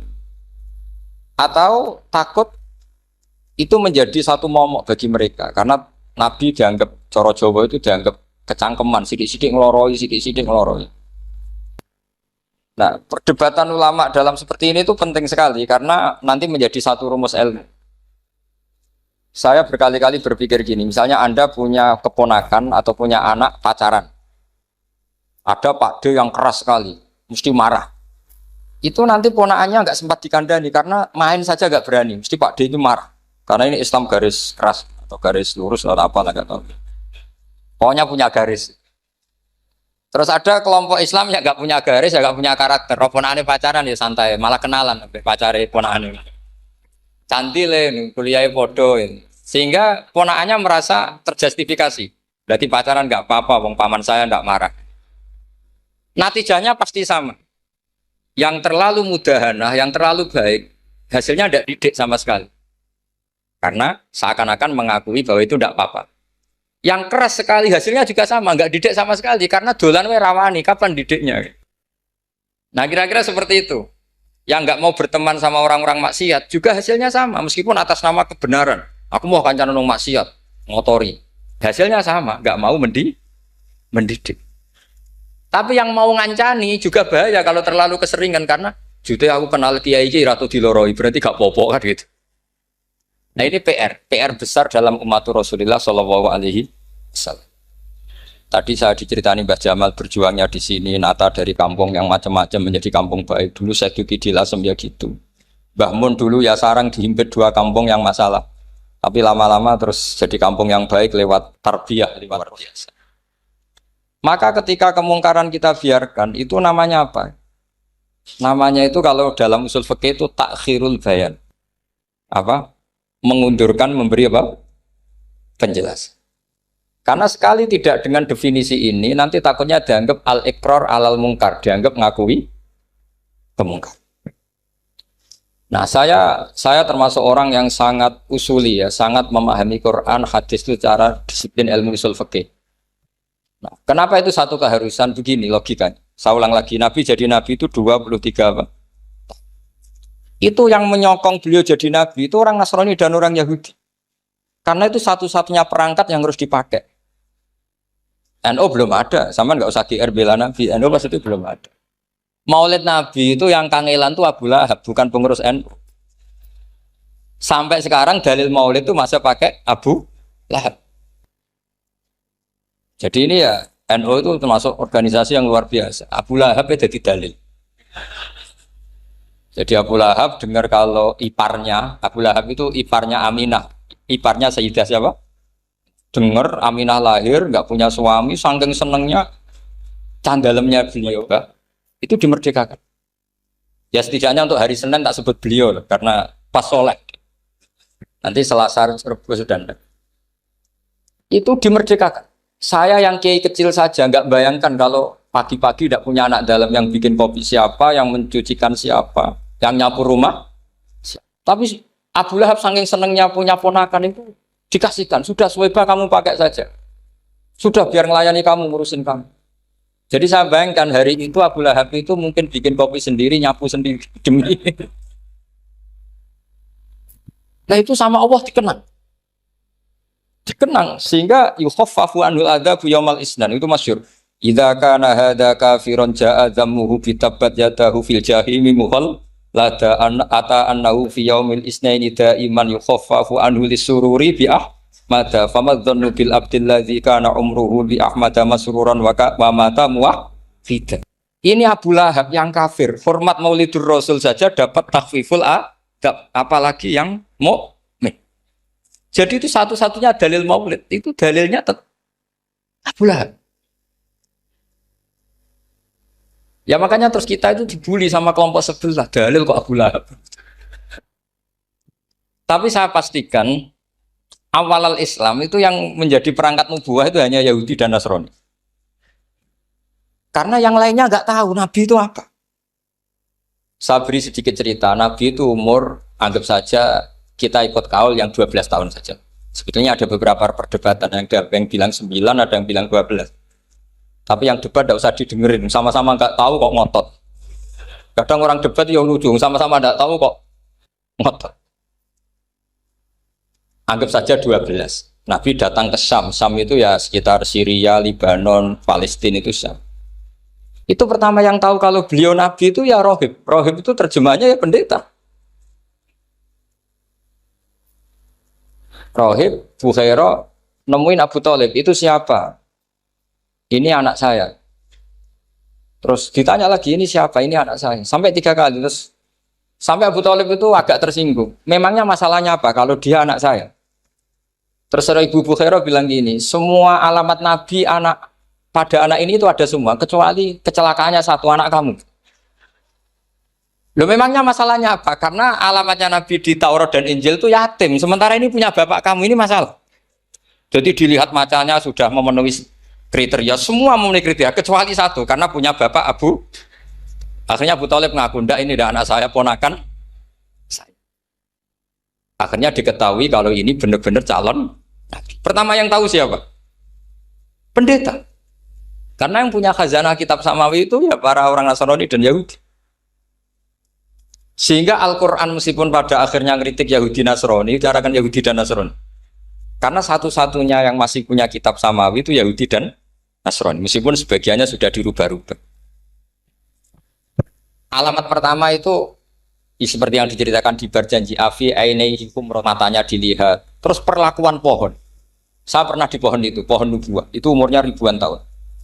Itu kalau Nabi duduk misalnya di arah barat, matahari dari barat, normalnya akan kena kesetrong matahari. Itu yang rubah itu dahannya. Jadi Nabi itu orangnya lugu, duduk aja nggak mau mikir. Memang syaratnya Nabi itu nggak boleh mikir, harus ummi itu lugu. Nggak boleh Nabi mikir besok makan apa, terus jabat apa, itu nggak boleh. Itu udah Nabi itu, maklar itu. Nabi itu nggak boleh mikir. Makanya Quran nyifati Nabi itu makun tata dirimal kita bualal iman. Kamu itu tidak tahu kitab itu apa, iman itu apa. Jika Nabi itu nggak bisa jumpa pers, nggak bisa. Nabi kok memaklumatkan wasata di malam, nggak bisa. Nabi itu justru bagus keliru pertama jadi Nabi. Nabi pertama ketemu Jibril itu dikira malakul maut, dia lari ketakutan. Zamiluni Khotijah, saya ini takut, itu tadi ada malakul maut, saya takut. Sama Khotijah dikemulin. Jadi Nabi itu nggak tahu kalau itu malaikat siapa? Jibril. Jibril nggak bisa dia kenalan kak di seminar. Ini malaikat Jibril pernah kuliah di sini, nggak bisa seperti itu. Jibril itu ya aneh. Pertama ketemu Nabi, Iqra ya Muhammad, kamu harus baca ini. Kata Nabi, Nabi Korean, saya tidak bisa baca. Harus bisa. Dipaksa sampai 3 kali, Nabi tetap jawab, saya tidak bisa baca. Terus kata Nabi kenangnya, Tony, saya didekap, kamu harus bisa baca. Setelah baca dilepas, Nabi lari, pulang. Pulang terus bilang ke istrinya, Zamiluni. Ini secara nahwu agak aneh, karena mukhotobahnya perempuan satu, harusnya Zamilini. Kalau untuk perempuan harusnya idribi ya, unsuri gitu. Tapi karena Khadijah dihitung ahl itu keluarga, maka Nabi pakai khitab mudzakkar jamak Zamiluni. Jadi Nabi nggak tahu kalau pertama jadi, karena syaratnya Nabi harus ummi. Justru karena ummi itu orisinil, semua yang dikatakan Nabi pasti dari wahyu. Nanti Nabi sampeyan mikir, saya besok ngomong apa ya supaya orang tertarik. Makanya kamu gak akan jadi Nabi. Selain sudah ditutup juga bahaya ini karena tadi. Makanya saya ngaji itu ya sekenanya saya tidak pernah ngaji itu mikir. Karena ngaji itu menarik itu terserah nasib. Kalau nasib sedang baik, kamu tidak paham gini, wah Gus Baik ilmunya tinggi sampai kita tidak paham itu kalau nasib sedang baik. Kalau nasib tidak baik, ngomong sudah enak apa, wah sebulet tuh. Jadi sebetulnya ini masalah qalb. Allah yang muqallibal qulub. Kayak kamu kelihatan serius itu kalau nasib sedang baik dianggap pemikir. Kalau nasib sedang nggak baik, wong kok merengut terus, mesti begitu. Kalau kamu nasib baik, sering guyon, mesti orang komentarnya alhamdulillah itu ceria, gampang syukur. Kalau nasib nggak baik, kiai kok guya-guyu, jelas kan gitu. Sehingga Nabi itu memang nggak boleh mikir. Sehingga diistilahkan makun tadri mal kitab walal iman. Kamu itu tidak tahu Muhammad, kitab itu apa, iman. Justru itu bagus. Nggak tahu itu bagus kalau untuk Nabi. Kalau untuk apa? Sehingga orisinil datang ke Khadijah, Zamiluni. Jawabannya Khadijah lucu. Kamu betul ketemu orang seperti ini ke makhluk seperti ini nih. Iya kata Nabi. Itu Khadijah itu kacaunya bukan main. Khadijah itu kacau. Khadijah itu kubro, masuk manaqib yang dicintai Mbah. Ini mbah-mbahnya Habib, ini Muhammad bin Anis. Khadijah bilang gini, ya gini saja Mas. Suatu saat kalau teman kamu itu datang bilang ke saya, iya kata Nabi. Gak ngerti kalau ini dites. Suatu saat Jibril ini datang lagi. Nabi juga, ini loh temanku. Kalau bilang Jibril ini temanku datang lagi. Khadijah fahasarat an fakhidhiha. Masyhur itu di riwayat. Pahanya agak dibuka. Mas, temanmu masih, lari katanya. Terus setelah lari ditutup lagi. Temanmu datang lagi. Iya datang lagi. Absyir ya Muhammad, kamu harus senang. Itu benar-benar kamu itu Nabi. Jadi Khadijah punya sekian definisi. Kalau Nabi betul itu melihat malaikat betul itu melihat aurat itu pasti lari. Jadi dibuka. Ternyata Jibril lari. Khadijah ini tidak tahu, yang tahu Nabi. Nabi ya nggak tahu kalau dites. Kalau Nabi tahu, kok nggak enak dites ya. Jadi ini mungkin. Jadi Nabi itu nggak tahu kalau dites. Mas, kalau temanmu datang bilang saya. Setelah pas Nabi sama Khadijah, Jibril datang. Masyhur itu fahasarat an fakhidhiha. Dibuka, temanmu masih Mas, lari gitu. Ditutup lagi. Sekarang gimana Mas? Datang lagi. Kamu harus senang, kamu Nabi betul. Karena kalau itu setan, wah mesti seneng nonton aurat kan itu. Itu Nabi tidak tahu kalau dites. Kalau sampean kan tahu kalau mau dites istri. Sampean mulai kato tong wedok liya toko mesti bojo mbak servis untuk menutupi semua keburukan itu. Itu Nabi. Uniknya terus Khadijah. Nabi jadi Nabi sama Khadijah itu tahu dulu Khadijah. Nabi nggak tahu kalau mau jadi Nabi, tapi Khadijah tahu. Sehingga ketika umur 25 tahun Nabi sebagai pedagang, Khadijah itu ngirim mata-mata namanya Maisarah. Maisarah itu nama lelaki. Saya tambahin lagi Maisarah nama lelaki. Nanti kalau kamu artikan nama perempuan, oh berarti Nabi kemana-mana punya perempuan. Enggak, Maisarah itu nama lelaki. Maisarah dikirim Khadijah terus. Gimana Muhammad di perjalanan? Tudzilluhul ghamamah tuti'uhus sahaib. Kemana-mana dipayungi oleh mega, oleh awan. Sekian informasi ke Rasul ke Khadijah itu dimasukkan semua ke Khadijah. Tapi betapa kecewanya Khadijah ketika Nabi nikah umur 25 tahun, Khadijah umur 40 tahun. Itu kok gak jadi Nabi. Itu mulai kecewa sido jadi Nabi tahu orang. Makanya ketika tahun ke-40, berarti Nabi umur 40, cerita ketemu tadi Jibril, sebenarnya Nabi nggak tahu itu Jibril, nggak bilang Jibril. Itu Khadijah senangnya bukan main. Karena apa yang dibayangkan dia terjadi. Fa la yuzika wa abadan innaka la tasilur rahim wa tahmilul kalla wa taksibul maqdud wa taqridu fa wa tu'inu ala nawaibil haq. Ya bahasa Pak Said Akil, syarat jadi Rais Suriah harus hafal katanya gitu. Sonono, syaratnya jadi ulama. Saya ini jadi ulama sebelum di NU.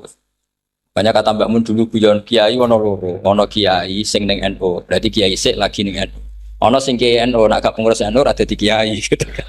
Itu guyonannya Mbak Mun. Akhirnya Khadijah itu sempurnanya bukan main karena pernah ragu 15 tahun. Kan dari umur 25 Nabi kemudian nggak tahu bukti berikutnya, makanya terus ini jadi Nabi enggak. Setelah umur 40 benar-benar Nabi, paginya diajak ke Waraqah bin Naufal, masih pernah paman sama Khadijah. Ya Ami, ini ibnu Akhika mau cerita. Terus Waraqah ini Nasrani. Di kitab Bukhari, Ro'an tanah sorofil jahiliyah, wayak tubuh Injil bil Ibraniyah, Masya Allah ayak. Jadi Waraqah itu penginjil, pendeta. Tapi nanti loh, kamu jangan salah paham. Terus kayak pendeta sekarang ada periode di mana Injil masih asli dan ada periode ini yang sudah muharraf.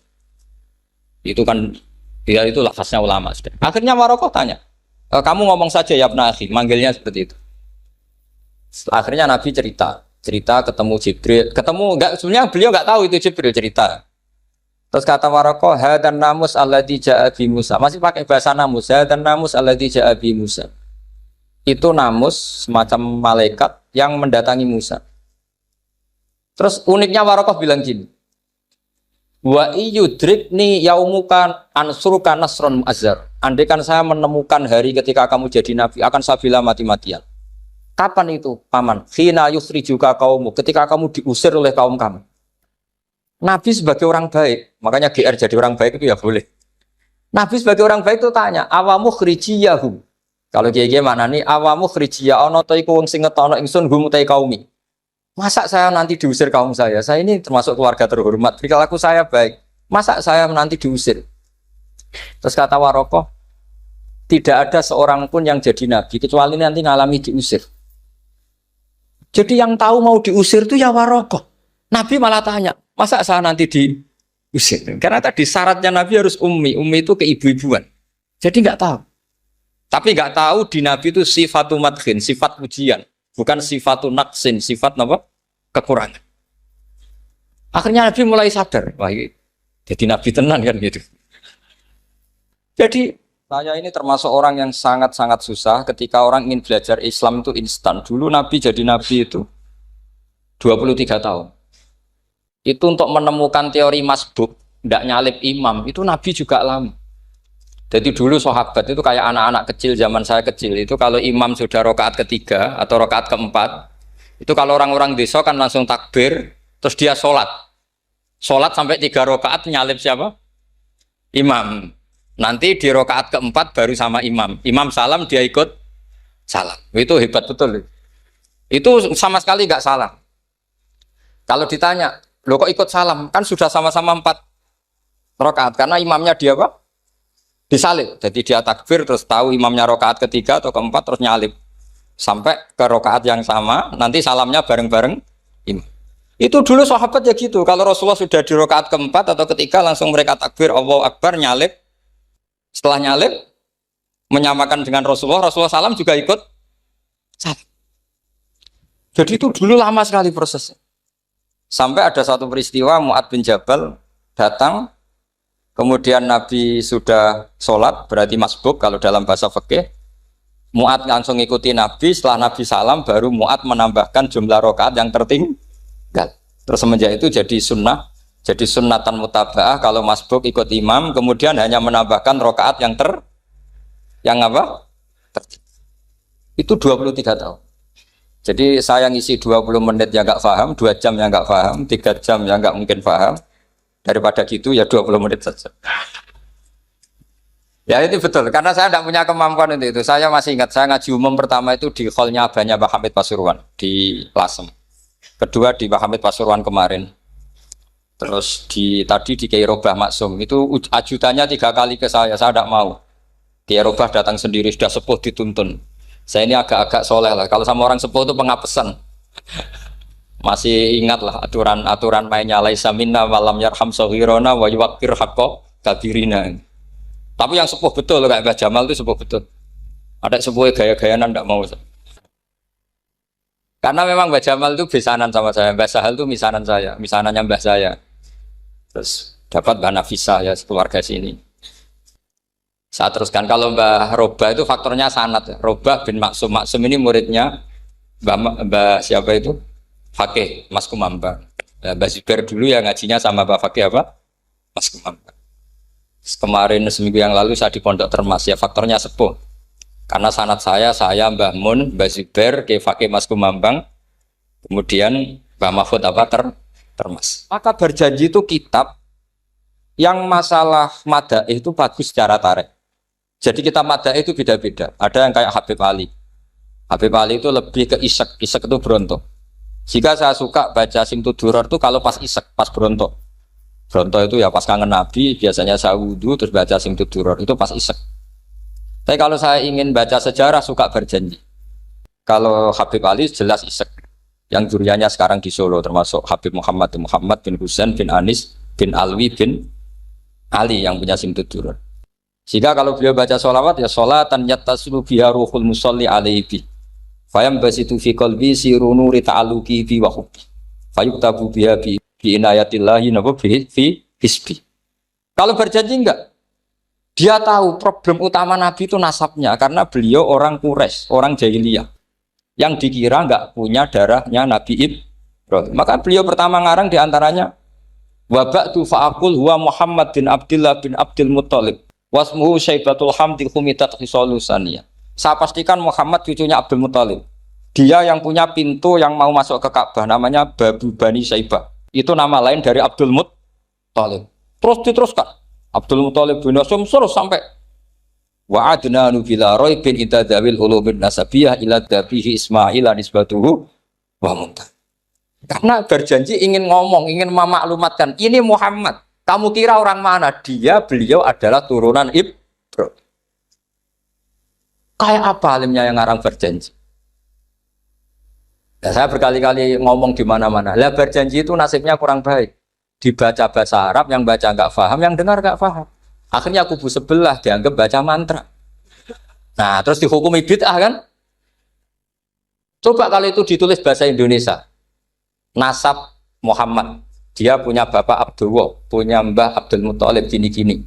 Paling kubu sebelah tidak akan bilang bid'ah. Mesti ngomong ini buku sejarah. Jadi gara-gara bawa bahasa Arab, sing maca ora paham, sing nyenggak ora paham, terus koyok mantra. Sing kritik yo luwih ora paham. Sudah akhirnya. Jadi berjanji itu bela-belain Nabi itu yang dilihat sisi nasab. Makanya beliau ngendikan wa'adnanu bila raibin intadzawil ulumin nasabiyah ila dzabihi Ismaila nisbatuhu wa muntah. Itu juga orang Yahudi. Akhirnya orang Yahudi banyak yang iman. Ternyata Muhammad itu tidak orang lain. Sampai mereka bilang Muhammad minal asbab. Muhammad itu tidak lain saudara kita. Akhirnya orang Yahudi banyak yang iman. Jadi pertama Nabi jadi Nabi itu yang tahu ya orang Yahudi dan orang Nasrani karena mereka pasti punya sisa-sisa kitab samawi. Itu yang diceritakan Ka'bil Ahbar. Ya al-haditsus tsani an Yasar bin Atha an Ka'bil Ahbar. Qala 'allamani abi Tawrata ila sifran wahidan kana yaqtimuhu wa yudkhiluhus sunduk falamma mata abi fatahtuhu fa idan fi nabiyyun yakhruju akhiras zaman maulidu bi Makkah wa hijratu bil Madinah wa sultanuhu bisyam. Nah, jadi ini saya urun nerangkan maulid. Tapi jangan diundang lagi. Ya, pokoknya saya ini kaidahnya jelas. Kalau tidak pernah sepuh ngundang saya haram. Aturan fikihnya kan gitu.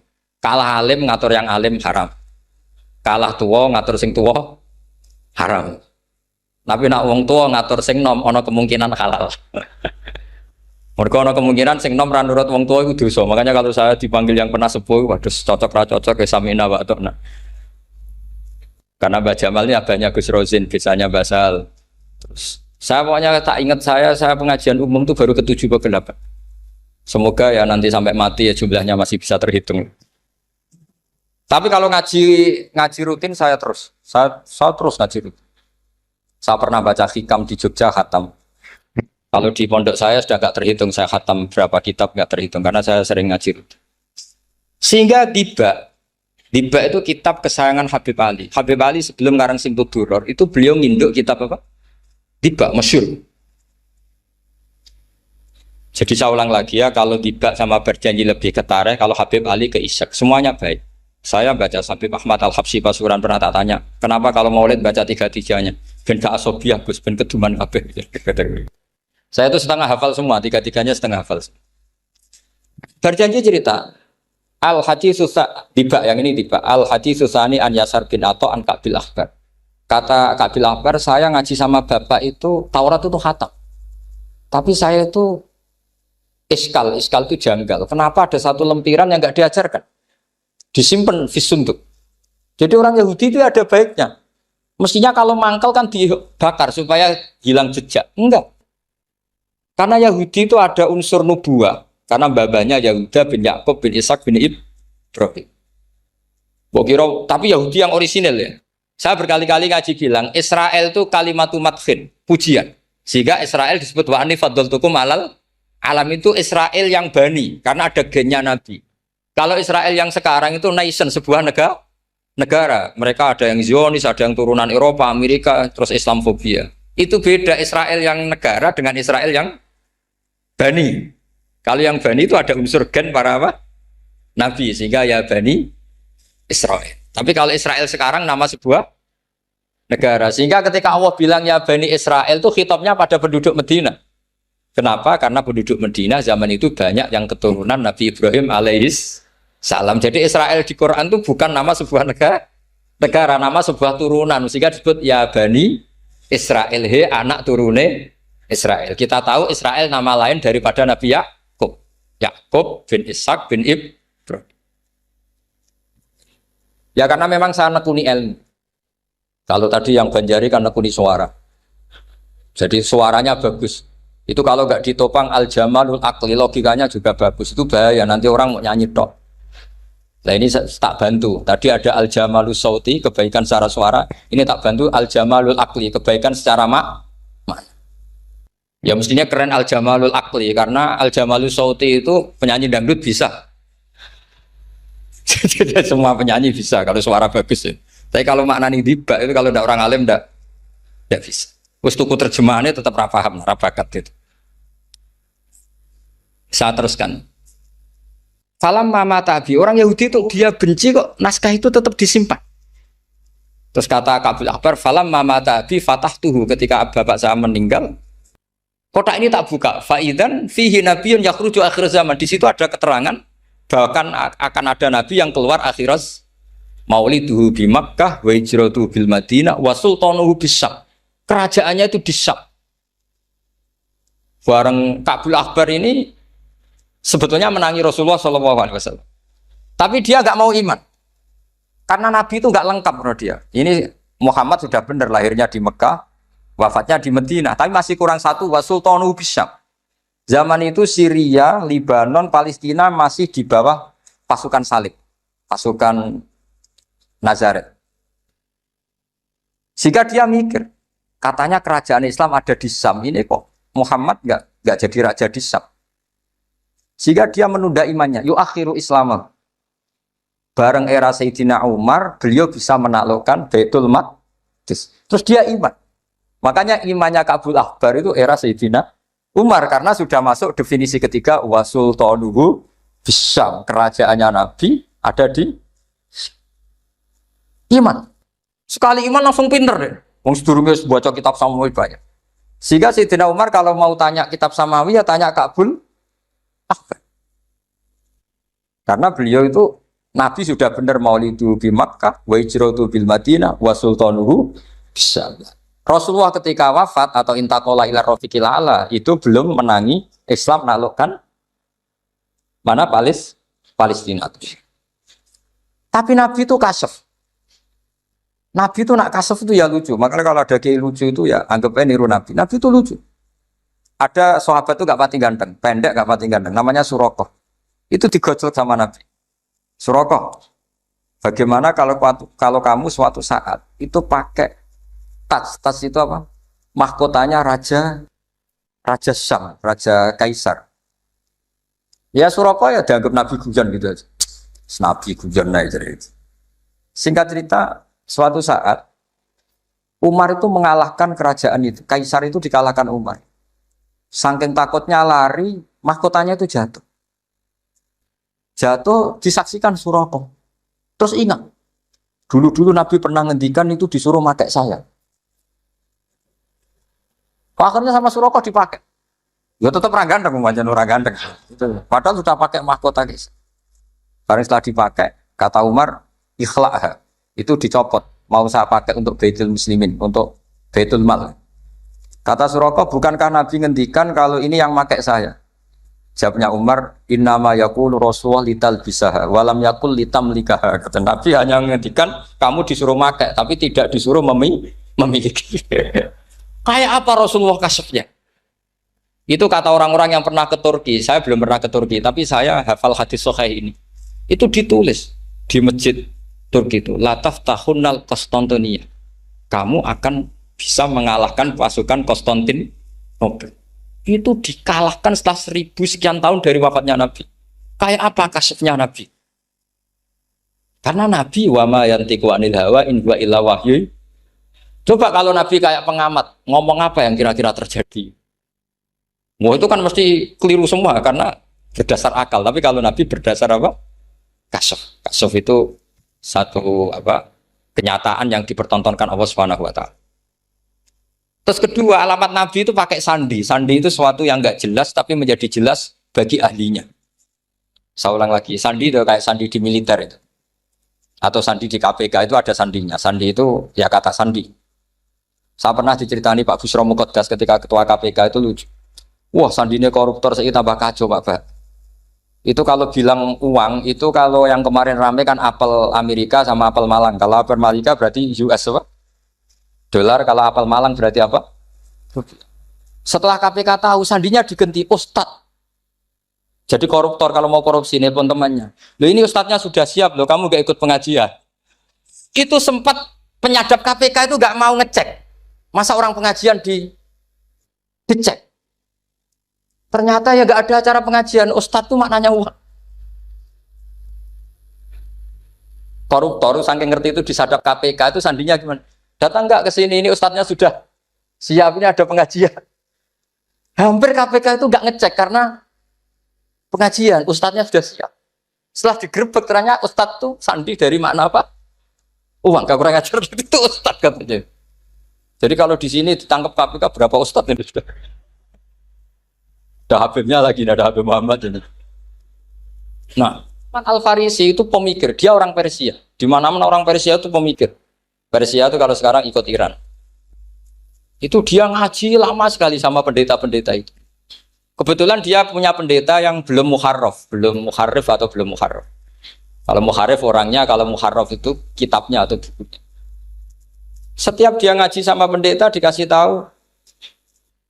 Terus kecewa beberapa kali, walhasil ketemu pendeta yang benar. Sudah, kamu tidak usah ngaji sama saya. Kamu datang saja ke Yasrib, ke Madinah sana, ke Yasrib. Di situ Nabi akhir zaman sekarang sudah ada kan. Ini yang ngomong pendeta. Ya.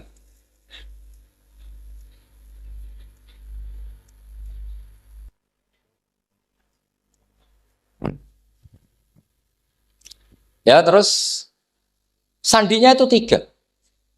Itu aneh semua sandi.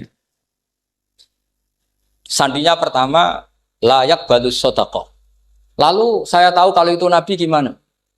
Pas itu posisi di Babylon. Babylon itu sekarang ikut Irak. Babylon itu ikut Irak. Dia orang Persia, kira-kira sekarang Iran. Terus dia kerja di Babylon, kalau sekarang ikut Irak. Makanya ada yang cerita Nabi Ibrahim itu orang Babylon, berarti orang mana? Irak. Kemudian pindah ke Syam, Kemudian sempat hidup di mana? Makkah. Akhirnya datang. Beliau di Babylon diceritain. Terus beliau miskin. Terus ada kafilah dari Yasrib, dia bilang, saya siap jadi budak Anda, asal saya dibawa ke Yasrib. Akhirnya Salman jadi budak. Jadi budak, dia di Yasrib jadi budak. Demi penelitian tuh dia jadi budak. Padahal dia orang pinter sekali, namanya Salman Al-Farisi. Setelah jadi budak, dia di Yasrib. Suatu saat dia kerja dapat ujroh itu upah. Datang ke Rasulullah. Ya Muhammad, manggilnya masih jangkar. Ya Muhammad, saya punya banyak uang. Kamu kan punya sahabat banyak, punya santri banyak. Ini tak sedekahkan ke kamu. Apa kata Nabi? Sahabat dipanggil semua. Halumu ilayya, ayo kesini, ini makan, ini ada sedekah. Terus kata Salman kenangannya, walam ya'khud min hasya'an. Bahkan sebagian riwayat mengatakan falam yamussa. Nabi nyentuh saja gak mau. Karena diistilahkan sedekah. Terus kata Salman, hadhihi waqidah, ini satu alamat. Itu sandi. Gak ada yang tahu kecuali ahli kitab. Setelah seminggu, 2 minggu dapat uang lagi. Ya Muhammad, hadhihi hadiyatun laka, ini hadiah untuk kamu. Nabi langsung ikut dahar. Hadhihi sintal, ini 2. Kalau logika kita pakai pengamat, bedanya apa? Sedekah ya dapat, hadiah ya dapat. Kan nggak ada bedanya sama sekali. Ternyata itu sandi. Sandi wayak balus hadiah, tapi walayak balus sedekah. Nabi itu nerima hadiah tapi nggak nerima sedekah. Bagi orang kebanyakan kan bedanya apa? Sama-sama dapat. Kiai pakai duit 1 juta, mbok arani sedekah ya ditompo. Mbok kayak 50.000 diarani hadiah ya ditompo. Sementing kan duit. Tapi kalau Nabi tidak bisa seperti itu. Kalau dikatakan sedekah nggak mau nerima, kalau hadiah akhirnya wah ini sudah ada 2 alamat. Jadi alamat tuh ya kadang aneh, masa sedekah sama hadiah dibedakan. Terus ketiga, wa fi katifihil aisar khatamun nubuwah. Mislu baidatin nu'amah. Di katifil aisar. Apa kalau orang sini bilang apa? Pundak yang kiri itu ada khatamun nubuwah. Ada alamat bahwa beliau adalah nabi akhir zaman. Yaitu mislu baidatin nu'amah, kayak semacam telur manuk darah. Wah itu pusing. Waduh, caranya ngelihat gimana? Dia berkali-kali datang ke situ. Nabi itu orangnya priayi, jadi sering pakai baju. Kalau Nabi ini jenengan sering blodor gampang. Ini kan Nabi kan sering priayi. Tapi Nabi itu memang unik. Ketika Salman ke situ, pas beliau mau wudu, biasanya nggak pernah pakai buka baju. Nabi dibuka bajunya. Pokoknya Salman fa'aqab ba'alaihi, bersungkur di depan Nabi, kemudian mengatakan aman tu bika ya Rasulullah. 3 alam. Lagi-lagi 3 itu juga didapatkan dari ahli kitab. Makanya di awal-awal Islam itu ahli kitab itu luar biasa. Meskipun akhirnya di akhir-akhir masalah karena banyak oknum yang mentahrif itu. Jadi saya mohon ilmu-ilmu seperti nggak boleh hilang. Jangan mentang-mentang orang Yahudi Nasrani sekarang sudah muharraf, kamu terus anti sama sekali. Tetap ada sisa-sisa samawi. Karena mereka masih megang kitab apa? Samawi. Jadi kita fair saja. Yang salah ya salah, yang benar gini apa? Benar. Makanya saking fairnya Nabi, ini harus ditiru oleh semua orang NU, orang Muhammadiyah, orang apa saja. Nabi itu kalau menghormati satu ilmu itu luar biasa. Kata Sayyidina Umar, saya ini punya naskah banyak Taurat karena naskahnya menarik ya Rasulullah. Ada sahabat lagi cerita begini-begini. Jawabannya Nabi apa? La tusaddiquhum wa la tukadzibuhum. Kamu ya jangan bilang iya, ya jangan bilang tidak. Kalau kamu bilang iya, ternyata yang pas muharraf, yang pas sudah ada orisinil. Kamu bilang, wah itu bohong semua. Ternyata ada yang masih orisinil. Kayak apa Rasulullah hati-hatinya? La tusaddiquhum wa la tukadzibuhum. Kalau sekarang enggak, orang ekstrim. Pokoknya salah. Kalau enggak kita pokoknya salah. Iku ora ono hadise. Sing ono iku emosine, paham gitu. Jadi Nabi itu fair. Kalau sesuatu enggak mesti ya la tusaddiquhum wa la tukadzibuhum. Assalamualaikum warahmatullahi wabarakatuh. Syukur alhamdulillah kita dapat berjumpa lagi di channel ini. Salawat serta salam semoga tetap tercurahkan pada junjungan kita baginda Nabi Muhammad sallallahu alaihi wasallam. Allahumma salli ala sayyidina Muhammad wa ala ahli sayyidina Muhammad. Sahabat beriman yang dirahmati Allah Subhanahu wa taala. Alhamdulillahirabbil alamin. Telah kita simak bersama kajian Gus Baha Kiai Haji Ahmad Bauddin Nur Salim Semoga apa yang disampaikan oleh beliau dapat bermanfaat dan berkah untuk kita semua. Amin, amin, ya rabbal alamin. Wal taufiq wal hidayah. Wassalamualaikum warahmatullahi wabarakatuh.